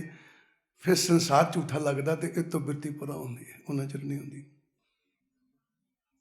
ਕਹਿੰਦੇ ਜਦੋਂ ਫਿਰ ਅੰਦਰ ਵਿਰਾਗ ਚੱਲਦਾ ਹੈ, ਬਿਰਤੀ ਵਿਰਾਗਣ ਹੁੰਦੀ ਹੈ, ਤੇ ਫਿਰ ਚੌਪਈ ਬੇਨਤੀ ਹੈ। ਫਿਰ ਅੰਦਰੋਂ ਬੇਨਤੀ ਪੈਦਾ ਹੁੰਦੀ ਹੈ, ਹਮਰੀ ਕਰੋ ਹਾਥ ਰਛਾ, ਪੂਰਨ ਹੋਏ ਚਿੱਤ ਕੀ ਇੱਛਾ। ਤਬ ਚਰਨ ਮਨ ਰਹੇ ਹਮਾਰਾ, ਆਪਣਾ ਜਾਨ ਕਰੋ ਬ੍ਰਤ ਪਾਲਾ। ਬੇਨਤੀ ਹੈ ਨਾ, ਬੇਨਤੀ ਹੈ ਨਾ। ਫਿਰ ਅੰਦਰੋਂ ਬੇਨਤੀ ਉੱਠਦੀ ਹੈ ਆਪਣੇ ਆਪ ਹੀ। ਬਿਰਤੀ ਉੱਥੇ ਚਲੀ ਜਾਂਦੀ ਹੈ ਕਿ ਪਰਮਾਤਮਾ ਆਪਣਾ ਜਾਣ ਕਰੋ ਬ੍ਰਤ ਪਤਾ, ਮੈਂ ਤੇਰਾ ਆਪਣਾ, ਮੈਨੂੰ ਆਪਣਾ ਸਮਝ ਲੈ ਹੁਣ, ਤੇ ਮੇਰੀ ਰੱਖਿਆ ਕਰਕੇ ਮੈਂ ਤੇਰੇ ਚਰਨਾਂ ਤੋਂ ਦੂਰ ਨਾ ਹੋ ਜਾਵਾਂ ਕਿਤੇ। ਜਦੋਂ ਅੰਦਰੋਂ ਬੇਨਤੀ ਉੱਠਦੀ ਹੈ, ਫਿਰ ਅੰਦਰੋਂ ਆਨੰਦ ਪੈਦਾ ਹੁੰਦਾ ਹੈ। ਆਨੰਦ ਕੀ ਹੈ? ਸਮਾਪਤੀ। ਇਸ ਤੋਂ ਅੱਗੇ ਕੁਝ ਵੀ ਨਹੀਂ ਹੈ। ਆਨੰਦ ਤੋਂ ਅੱਗੇ ਕੁਝ ਵੀ ਨਹੀਂ ਹੈ। ਅੰਦਰ ਆਨੰਦ ਪੈਦਾ ਹੁੰਦਾ ਹੈ। ਆਨੰਦ ਹੀ ਪਰਮਾਤਮਾ ਦੀ ਪ੍ਰਾਪਤੀ ਹੈ, ਆਨੰਦ ਹੀ ਸਮਾਪਤੀ ਹੈ, ਆਨੰਦ ਹੀ ਮੁਕਤੀ ਹੈ। ਜਦੋਂ ਆਨੰਦ ਆ ਗਿਆ, ਇਸ ਤੋਂ ਅੱਗੇ ਕੁਝ ਵੀ ਨਹੀਂ ਹੈ, ਇਸ ਤੋਂ ਅੱਗੇ ਕੁਝ ਵੀ ਨਹੀਂ ਹੈ। ਤਾਂ ਖਾਲਸਾ ਜੀ ਕਹਿਣ ਲੱਗੇ, ਕਹਿੰਦੇ ਬਾਬਾ ਕੀ ਗੱਲ ਹੋ ਗਈ? ਕਹਿੰਦੇ ਜੀ ਮੈਂ ਤਾਂ 36 ਸਾਲ ਤੋਂ ਪੜ੍ਹੀ ਤੁਰੀ ਜਾਂਦਾ, ਕਦੀ ਗੌਰ ਹੀ ਨਹੀਂ ਕੀਤੀ। ਇਹ ਖਾਲਸਾ 39 ਅੰਗ ਦੇ ਉੱਤੇ ਲਿਖਿਆ ਹੈ, ਪੜ੍ਹਿਆ ਮੈਲ ਨਾ ਉਤਰੇ, ਪੁੱਛੋ ਗਿਆਨੀਆਂ ਜਾਏ। ਕਹਿੰਦੇ ਪੜ੍ਹ ਕੇ ਮੈਲ ਨਹੀਂ ਉਤਰ ਜਾਣੀ, ਕਿਸੇ ਗਿਆਨਵਾਨ ਨੂੰ ਪੁੱਛੋ, ਕਿਸੇ ਸਮਝਦਾਰ ਨੂੰ ਪੁੱਛੋ, ਜਿਹਨੂੰ ਸਮਝ ਲੱਗ ਗਈ ਇਸ ਮਾਰਗ ਦੀ, ਤੇ ਕਿਤੇ ਪਹੁੰਚ ਗਿਆ ਤੇ ਉਹਨੂੰ ਪੁੱਛ ਲਓ ਵੀ ਕਿੱਦਾਂ ਕਰਨੀ ਹੈ। ਫਿਰ ਤਾਂ ਗੁਰੂ ਸਾਹਿਬਾਨ ਆਪ ਜੀ ਨੂੰ ਕਹਿਣ ਲੱਗੇ, ਕਹਿੰਦੇ ਹੇ ਪ੍ਰਾਣੀ, ਜੇ ਕਿਤੇ ਤੂੰ ਪੈਰ ਧਿਆਨ ਕਿ ਤੇਰਾ ਕਿਤੇ ਮਨ ਬਿਰਤੀ ਗੁਰੂ ਦੇ ਸ਼ਬਦ ਦਾ ਕਿਤੇ ਪਹਿਰਾਵਾ ਪਾ ਲੈਂਦੀ ਹੈ, ਤੇ ਕੀ ਹੋਏਗਾ? ਨੀਲੀ ਸਿਆਹੀ ਕਦਾ ਕਰਨੀ। ਕਹਿੰਦੇ ਫਿਰ ਜਿਹੜੀ ਮਨ ਦੀ ਮੈਲ ਹੈ ਨਾ, ਉਹ ਕੱਟੀ ਜਾਏਗੀ ਤੇਰੀ। ਫਿਰ ਕੀ ਹੋਏਗਾ? ਨੀਲੀ ਆਂਦਾ, ਫਿਰ ਤੂੰ ਨੀਲੀ ਪੋਸ਼ਾਕ ਆ ਜਾਏਗਾ, ਨੀਲੀ ਪੋਸ਼ਾਕ ਵਿੱਚ ਆ ਜਾਏਗਾ। ਹੁਣ ਧਿਆਨ ਦੇਣਾ, ਨੀਲੀ ਪੋਸ਼ਾਕ ਦਾ ਮਤਲਬ ਕੀ ਹੈ? ਦਾਗੀ ਨਹੀਂ ਹੁੰਦੀ, ਲੱਗਿਆ ਦਾਗ ਦਿਖਦਾ ਨਹੀਂ ਹੈ। ਨੀਲੇ ਕੱਪੜੇ ਨੂੰ, ਡਾਰਕ ਕੱਪੜੇ ਨੂੰ ਕੋਈ ਨੀਲਾ ਰੰਗ ਲੱਗਾ, ਦਾਗ ਲੱਗਦਾ, ਦਿਖਦਾ ਨਹੀਂ ਹੈ। ਕਈ ਨਹੀਂ ਦੇਖਣਾ, ਨਿੱਕੇ ਨਿੱਕੇ ਬੱਚੇ ਸਾਂ ਤੇ ਮਾਂ ਨੇ ਕੱਪੜੇ ਗੂੜੇ ਪਾ ਦੇਣੇ, ਕਿਸੇ ਦੇ ਵੇਖਣੇ ਸੰਤ ਮਹਾਂਪੁਰਖ ਦੇ ਕੱਪੜੇ ਚਿੱਟੇ ਦੇ ਕਹਿਣਾ, ਮੰਮੀ ਨੂੰ ਚਿੱਟਾ ਕੁੜਤਾ ਪਜਾਮਾ, ਚਿੱਟੇ ਕੱਪੜੇ ਲੈ ਕੇ ਵੀ ਆਹੀ ਪਾਲਾ, ਚੁੱਪ ਕਰਕੇ। ਉਹ ਝੱਟ ਹੀ ਗੰਦੇ ਕਰ ਦੇਣੇ, ਆਹ ਦਿਹਾੜੀ ਕੱਢਦੇ ਲਏਗਾ। ਸੱਚਾ, ਕਿਉਂਕਿ ਕੱਪੜਾ ਜਿਹੜਾ ਡਾਰਕ ਹੈ ਨਾ, ਉਹਦਾ ਗੰਦਗੀ ਦਿਖਦੀ ਨਹੀਂ ਹੈ, ਦਿਖਦੀ ਨਹੀਂ ਹੈ। ਫਿਰ ਗੁਰੂ ਸਾਹਿਬਾਨ ਕੀ ਕਹਿਣ ਲੱਗੇ? ਫਿਰ ਕਹਿੰਦੇ ਕਮਰ ਬੰਦ ਸੰਤੋਖ ਕਾ, ਕਮਰ ਬੰਦ ਸੰਤੋਖ ਕਾ, ਧਨ ਜੋਬਨ ਤੇਰਾ ਨਾਮ। ਨਾਨਕ ਪਾਤਸ਼ਾਹ ਕਹਿੰਦੇ ਕਮਰ ਬੰਦ ਸੰਤੋਖ ਕਾ। ਕਹਿੰਦੇ ਵੀ ਧਿਆਨ ਦਿਓ, ਜਿਹਦਾ ਦਿਹਾੜਾ ਮਨਾ ਰਹੇ ਹੋ, ਅੱਜ ਗੁਰਤਾ ਗੱਦੀ ਮਨਾ ਰਹੇ ਹੋ, ਕਦੀ ਵਿਚਾਰ ਕਰਕੇ ਦੇਖੋ, ਗੁਰੂ ਅਰਜਨ ਦੇਵ ਪਾਤਸ਼ਾਹ ਨੇ ਕਮਰ ਬੰਦ ਕੀਤਾ ਹੈ, ਪਟਕਾ ਬੱਧਾ ਆਪਣੇ ਲੱਕ ਨਾਲ, ਕਾਹਦਾ? ਸੰਤੋਖ ਦਾ। ਕਹਿੰਦਾ ਭਾਵ ਕਮਰ ਬੰਦ ਦਾ ਮਤਲਬ ਕੀ ਹੈ? ਕਿਸੇ ਚੀਜ਼ ਦੀ ਤਿਆਰੀ ਕਰਨੀ। ਕਹਿੰਦੇ 24 ਘੰਟੇ ਤਿਆਰ ਰਹਿੰਦੇ, ਕਾਹਦੇ ਲਈ ਤਿਆਰ ਰਹਿੰਦੇ? ਪਰਮਾਤਮਾ 'ਚ ਲੀਨ ਰਹਿਣੀ, ਪਰਮਾਤਮਾ ਦੇ ਲਾਗੇ ਕਮਰਬੰਦ ਰਹਿੰਦਾ 24 ਘੰਟੇ। ਕਹਿੰਦਾ ਬਸ ਸੰਤੋਖ 'ਚ ਰਹਿੰਦੇ ਆ, ਇਹ ਕਮਰਬੰਦ ਕਰਕੇ ਰੱਖਦੇ ਆ। ਇਹਦਾ ਮਤਲਬ ਇੱਕ ਪਲ ਵੀ ਸੰਤੋਖ ਤੋਂ ਦੂਰ ਨਹੀਂ ਹੁੰਦੇ। ਧਿਆਨ ਦੇਣ ਵਾਲੀ ਗੱਲ ਹੈ। ਅੱਗੇ ਦੇਖੋ ਕੀ ਲਿਖਿਆ ਜੀ, ਕਹਿੰਦੇ ਧਨ ਜੋਬਨ ਤੇਰਾ ਨਾਮ, ਧਨ ਜੋਬਨ। ਹੁਣ ਆਪਾਂ ਦੌੜੀ ਜੀ ਕਹਿ ਦੇਣਾ, ਕਹਿੰਦਾ ਧਨ ਤੇ ਜੋਬਨ ਜਵਾਨੀ ਤੇਰਾ ਨਾਮ ਹੀ ਹੈ। ਧਨ ਇੱਕ ਤਾਕਤ ਆ, ਧਨ ਇੱਕ ਤਾਕਤ ਆ। ਕਿੱਦਾਂ? ਗਰੀਬ ਜਿਹਾ ਬੰਦਾ ਹੋਵੇ, ਪਾਟੇ ਦੇ ਕੱਪੜੇ ਹੋਣ, ਕੋਈ ਵੇਖ ਕੇ ਨਾ ਖੁਸ਼ ਹੋਵੇ, ਉਹ ਕਿਹਦਾ ਨਾਂ ਲੈਣ ਡਿਆ ਯਾਰ ਤੂੰ ਬੰਦਾ ਕੋਈ। ਪਰ ਕਿਤੇ ਉਹਦੇ ਕੋਲੋਂ ਧਨ ਆ ਜਾਏ, ਲਾਟਰੀ ਖੁੱਲ ਜਾਵੇ, ਸਾਰੇ ਮਗਰ ਮਗਰ ਭੱਜੇ ਫਿਰਨਗੇ। ਧਨ ਇੱਕ ਤਾਕਤ ਆ। ਪਿੰਡ ਦਾ ਸਰਪੰਚ ਵੀ ਜਾਊਗਾ, ਕੀ ਹਾਲ ਚਾਲ? ਫਿਰ ਪੁੱਛਿਆ ਕੀ ਗੱਲ ਹੋ ਗਈ, ਤੇ ਢੀਮ ਮਾਰ ਕੇ ਕੁਛ ਨਹੀਂ ਸੀ ਮੈਨੂੰ। ਫਿਰ ਕੀ ਕਹਿੰਦੇ, ਉਹ ਤੇਰੇ ਕੋਲ ਧਨ ਆ ਗਿਆ, ਸਾਰੇ ਮਗਰ ਮਗਰ ਫਿਰਦੇ ਹੁਣ। ਧਨ ਤਾਕਤ ਤੇ ਜੋਬਨ ਕੀ ਹੈ? ਜੋਬਨ ਵੀ ਤੇ ਇੱਕ ਤਾਕਤ ਆ, ਜਵਾਨੀ ਵੀ ਤੇ ਇੱਕ ਤਾਕਤ ਆ। ਉਹ ਤਾਕਤ ਨਾ ਬਚਪਨੇ 'ਚ ਹੁੰਦੀ ਹੈ, ਉਹ ਤਾਕਤ ਨਾ ਬੁਢਾਪੇ 'ਚ ਹੁੰਦੀ, ਜਿਹੜੀ ਤਾਕਤ ਜਵਾਨੀ 'ਚ ਹੁੰਦੀ ਹੈ। ਜਵਾਨ ਕੀ ਕਹਿੰਦਾ? ਕਹਿੰਦਾ ਇੰਨਾ ਉਹ ਛੱਡ ਪਰਾਂ, ਇਹ ਤੇ ਆਪਣੇ ਇੱਕ ਹੱਥ ਦੀ ਮਾਰਿਆ। ਬੁੱਢਾ ਹੋ ਗਿਆ, ਥੋੜਾ ਜਿਹਾ ਭਾਰ ਚੁੱਕਣਾ ਪੈ ਗਿਆ, 20-30 ਕਿਲੋ ਤੇ ਚੁੱਕ ਕੇ 2-4-10 ਕਦਮ ਚੱਲਿਆ ਤੇ ਰੱਖ ਦਿੱਤਾ। ਤੇ ਕੀ ਕਹਿੰਦਾ, ਉਹ ਜਦੋਂ ਜਵਾਨ ਹੁੰਦੇ ਸਾਂ ਬੋਰੀ ਪੂਰੀ ਚੁੱਕ ਕੇ ਲੈ ਜਾਈਦੀ ਸੀ। ਮੈਂ ਦੱਸਦਾ ਨਾ ਕਿ ਮੇਰੇ ਕੋਲ ਤਾਕਤ ਸੀ ਜਵਾਨੀ 'ਚ। ਇਹਦਾ ਮਤਲਬ ਧਨ ਵੀ ਇੱਕ ਤਾਕਤ ਆ ਤੇ ਜਵਾਨੀ ਵੀ ਇੱਕ ਤਾਕਤ ਆ। ਤੇ ਗੁਰੂ ਸਾਹਿਬਾਨ ਕਹਿਣ ਲੱਗੇ ਤੇ ਧਨ ਜੋਬਨ ਤੇਰਾ ਨਾਮ, ਕਹਿੰਦਾ ਸਾਰੀ ਤਾਕਤ ਮਿਲ ਸਕਦੀ ਹੈ ਤੇ ਪਰਮਾਤਮਾ ਤੇਰੇ ਨਾਮ 'ਚੋਂ ਮਿਲ ਸਕਦੀ ਹੈ, ਹੋਰ ਕਿਤੋਂ ਨਹੀਂ ਮਿਲ ਸਕਦੀ।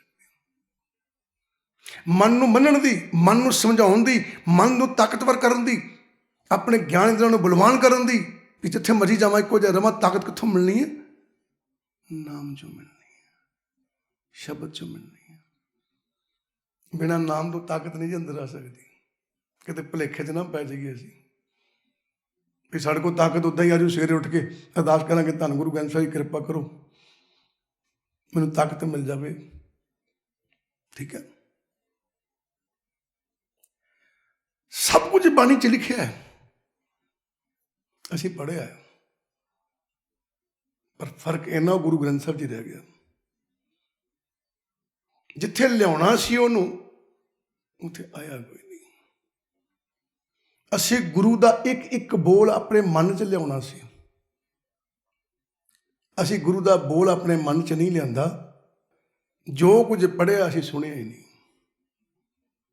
ਪੜ੍ਹਿਆ ਸੁਣਿਆ ਨਹੀਂ। ਜਿਹੜੀ ਆਪਾਂ ਹੁਣੇ ਗੱਲ ਕੀਤੀ, ਹਰ ਕਾ ਨਾਮ ਧਿਆਏ ਫਿਰ ਸੁਣ। ਅਸੀਂ ਗੁਰਬਾਣੀ ਪੜ੍ਹੀ ਹੈ, ਗਾਈ ਹੈ, ਪਰ ਸੁਣੀ ਨਹੀਂ ਹੈ। ਗਾਵੀ ਹੈ, ਸੁਣੀ ਹੈ। ਅਸੀਂ ਗਾਈ ਹੈ, ਸੁਣੀ ਨਹੀਂ। ਨਾ ਸੁਣਨ ਕਰਕੇ ਸਾਡੀ ਆਹ ਦਸ਼ਾ ਆ ਕਿ ਅਸੀਂ ਤਬਦੀਲ ਨਹੀਂ ਹੋਏ। ਜੇ ਸੁਣ ਲੈਂਦੇ ਅੱਜ ਅਸੀਂ ਤਬਦੀਲ ਹੋ ਜਾਂਦੇ। ਧਿਆਨ ਦਿਓ, ਜਿਹਦੇ ਕੋਲ ਚਾਹੀਏ ਉਹ ਆਪਣਾ ਰੂਪ ਦੇਣਾ ਚਾਹੁੰਦਾ, ਆਪਣੇ ਵਰਗਾ ਬਣਾਉਣਾ ਚਾਹੁੰਦਾ। ਗੁਰੂ ਕੋਲ ਜਾਓਗੇ, ਗੁਰੂ ਸਿੱਖ ਨੂੰ ਆਪਣਾ ਰੂਪ ਦੇਣਾ ਚਾਹੁੰਦਾ, ਆਪਣੇ ਵਰਗਾ ਬਣਾਉਣਾ ਚਾਹੁੰਦਾ। ਪਰ ਬਣਿਆ ਕੌਣ ਹੈ? ਜਿਹੜਾ ਗੁਰੂ ਕੋਲ ਰਹਿੰਦਾ ਹੈ। ਤੇ ਰਹਿੰਦਾ ਕੌਣ ਆ? ਸੀਰ ਕਰਕੇ ਜਿੱਥੇ ਮਰਜ਼ੀ ਹੋਵੇ, ਪਰ ਸੋਚ ਹਰ ਥਾਂ ਤੇ ਗੁਰੂ ਵਰਗੀ ਹੋਵੇ, ਉਹ ਗੁਰੂ ਦੇ ਲਾਗੇ ਰਹਿੰਦਾ ਹੈ। ਜੇ ਗੁਰੂ ਕੋਲ ਬੈਠਿਆ ਸੋਚ ਹੋ ਰਿਹਾ ਤੇ ਘਰ ਗਿਆ ਦੀ ਸੋਚ ਹੋ ਰਿਹਾ, ਫਿਰ ਨਹੀਂ ਬਣਿਆ। ਗੁਰੂ ਸਾਹਿਬ ਬਣ ਗਿਆ, ਖਾਲਸਾ ਮੇਰੋ ਰੂਪ ਹੈ ਖਾਸ, ਖਾਲਸੇ ਮੈਂ ਹੂੰ ਕਰੂ ਨਿਵਾਸ। ਕਹਿੰਦੇ ਖਾਲਸਾ ਮੇਰਾ ਰੂਪ ਹੈ, ਔਰ ਖਾਸ ਤਰ੍ਹਾਂ ਦਾ ਰੂਪ ਹੈ ਮੇਰਾ। ਔਰ ਜਿਹੜਾ ਖਾਲਸਾ ਹੈ ਕਿੱਦਾਂ ਦਾ ਰੂਪ ਹੈ? ਉਹਦੇ ਅੰਦਰ ਮੇਰਾ ਆਪਣਾ ਨਿਵਾਸ ਹੈ। ਦੱਸੋ, ਪਰ ਖਾਲਸਾ ਹੋਵਾਂਗੇ ਤੇ ਤਾਂ ਨਾ, ਖਾਲਸ ਤੇ ਹੋਈ ਨਹੀਂ। ਹੁਣ ਧਿਆਨ ਦੇਣਾ, ਫਿਰ ਗੁਰੂ ਸਾਹਿਬ ਬਣ ਗਿਆ, ਕਹਿੰਦੇ ਬਾਬਾ ਹੋਰ ਪਹਿਨਣ ਖੁਸ਼ੀ ਖਵਾਰ, ਜਿਤ ਪੈਦੇ ਤਨ ਪੀੜੀਏ ਮਨ ਮੈਂ ਚਲੇ ਬੇਕਾਰ। ਹੁਣ ਧਿਆਨ ਦੇਣਾ, ਬਾਬਾ ਹੋਰ ਪਹਿਨਣ ਖੁਸ਼ੀ ਖਵਾਰ, ਹੋਰ ਪਹਿਨਣ, ਕਿਸੇ ਬਾਹਰਲੇ ਪਹਿਰਾਵੇ ਦੀ ਗੱਲ ਨਹੀਂ ਕੀਤੀ, ਕਿਸੇ ਬਾਹਰਲੇ ਪਹਿਰਾਵੇ ਦੀ ਗੱਲ ਨਹੀਂ ਕੀਤੀ। ਬਾਬਾ ਹੋਰ ਪਹਿਨਣ, ਬਾਬਾ ਕੀ ਹੈ? ਜਿਹਦੇ ਅੰਦਰ ਬ੍ਰਹਮ ਦੀ ਵਿਚਾਰ ਪੈਦਾ ਹੋ ਗਈ, ਉਸ ਬਿਰਤੀ 'ਚ ਪਹੁੰਚ ਕੇ ਕਹਿਣ ਲੱਗਾ, ਧੰਨ ਗੁਰੂ ਨਾਨਕ ਪਾਤਸ਼ਾਹ ਬਾਬਾ ਹੈ।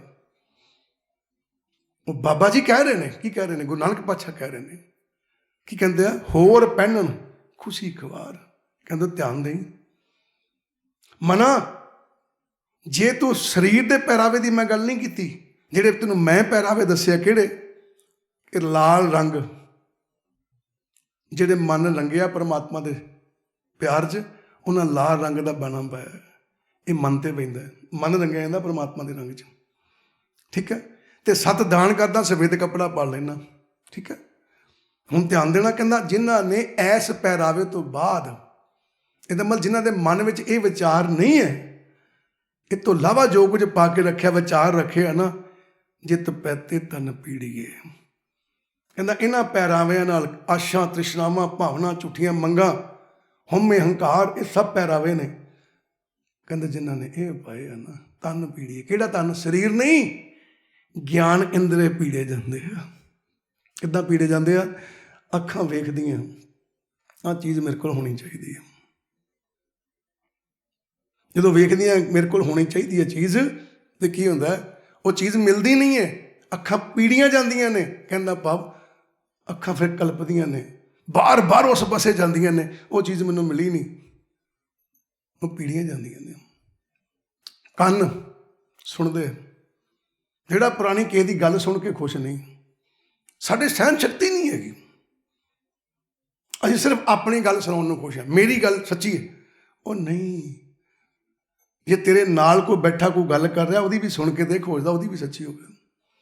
ਦੂਜੇ ਨੂੰ ਝੂਠਾ ਸਮਝਣਾ, ਦੂਜੇ ਨੂੰ ਬੇਵਕੂਫ ਸਮਝਣਾ, ਦੂਜੇ ਨੂੰ ਕੋਈ ਪਤਾ ਨਹੀਂ ਇਹ ਠੱਗ ਆ, ਇਹ ਬੇਵਕੂਫ ਆ, ਤੇ ਆਪਣੇ ਆਪ ਨੂੰ ਨੇਕ ਸਮਝਣਾ, ਗੁਰੂ ਸਾਹਿਬਾਨ ਕਹਿੰਦੇ ਤਨ ਪੀੜਨ ਵਾਲੀ ਗੱਲ ਹੈ।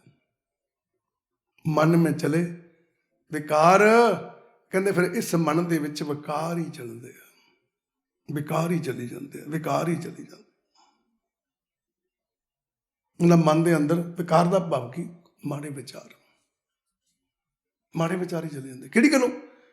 ਕਿਉਂਕਿ ਜਿਹੜਾ ਪਹਿਰਾਵਾ ਗੁਰੂ ਨੇ ਪਾਉਣ ਲਈ ਕਿਹਾ ਤੂੰ ਨਹੀਂ ਪਾਇਆ, ਪਰ ਗੁਰੂ ਦੇ ਪਹਿਰਾਵੇ ਤੋਂ ਬਗੈਰ ਤੂੰ ਬਾਣਾ ਪਾਇਆ। ਕਹਿੰਦਾ ਆਪਾਂ ਵਿਚਾਰ ਰੱਖੇ ਨੇ ਆਪਣੇ ਮਨ ਵਿੱਚ, ਕਹਿੰਦਾ ਇਹ ਵਿਚਾਰ ਜਿਹੜੇ ਨੇ ਨਾ, ਇਹ ਤੇਰੇ ਗਿਆਨ ਇੰਦਰਾਂ ਨੂੰ ਬਹੁਤ ਤੰਗ ਕਰਨਗੇ, ਬਹੁਤ ਤੰਗ ਕਰਨਗੇ।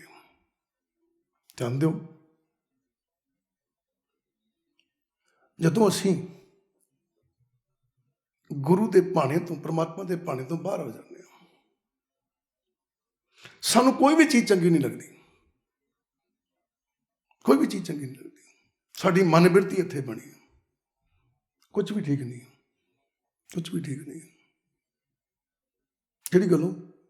ਕਿਉਂਕਿ ਅੰਦਰ ਗੁਰੂ ਦੇ ਸ਼ਬਦ ਦਾ, ਜਿਹੜਾ ਆਪਾਂ ਪੰਕਤੀ ਪੜ੍ਹੀ ਹੈ, ਪੈਰਨ ਪੈਰ ਧਿਆਨ, ਇਹ ਗੁਰੂ ਦੇ ਚਰਨਾਂ ਦਾ, ਗੁਰੂ ਦੇ ਸ਼ਬਦ ਦਾ ਧਿਆਨ ਧਰਨਾ ਹੀ ਪਹਿਰਾਵਾ ਆ। ਚੋਲਾ ਪਾਉਣਾ ਆ, ਪਾਇਆ ਹੀ ਨਹੀਂ ਪਾਇਆ।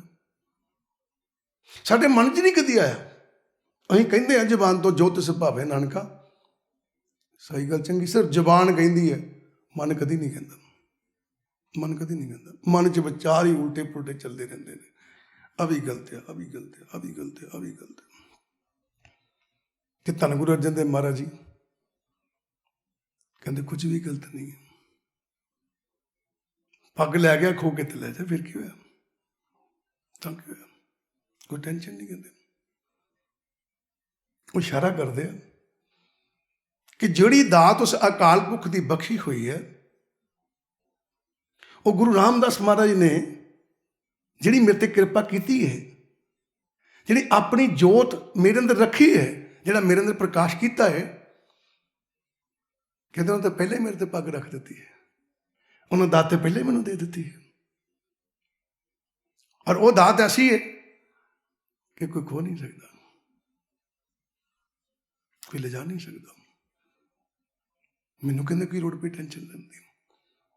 ਸੋ ਗੁਰੂ ਪਿਆਰਿਓ, ਵਿਚਾਰ ਕਰਨਾ ਕਿ ਅਸੀਂ ਗੁਰੂਆਂ ਦੇ ਲੜ ਲੱਗੇ ਹਾਂ, ਉਹਨਾਂ ਦੀ ਬਖਸ਼ੀ ਦਾਤ ਧੰਨ ਧੰਨ ਸਾਹਿਬ ਸ੍ਰੀ ਗੁਰੂ ਗੋਬਿੰਦ ਸਿੰਘ ਦਾ ਪੱਲਾ ਫੜਦੇ ਹਾਂ ਆਪਾਂ, ਔਰ ਆਪਣਾ ਜੀਵਨ ਇੱਦਾਂ ਦਾ ਬਣਾਓ ਕਿ ਜੋ ਧੰਨ ਧੰਨ ਸਾਹਿਬ ਸ੍ਰੀ ਗੁਰੂ ਗੋਬਿੰਦ ਸਾਹਿਬ ਜੀ ਕਹਿੰਦੇ ਆ ਉਹਨੂੰ ਮੰਨ ਲਓ।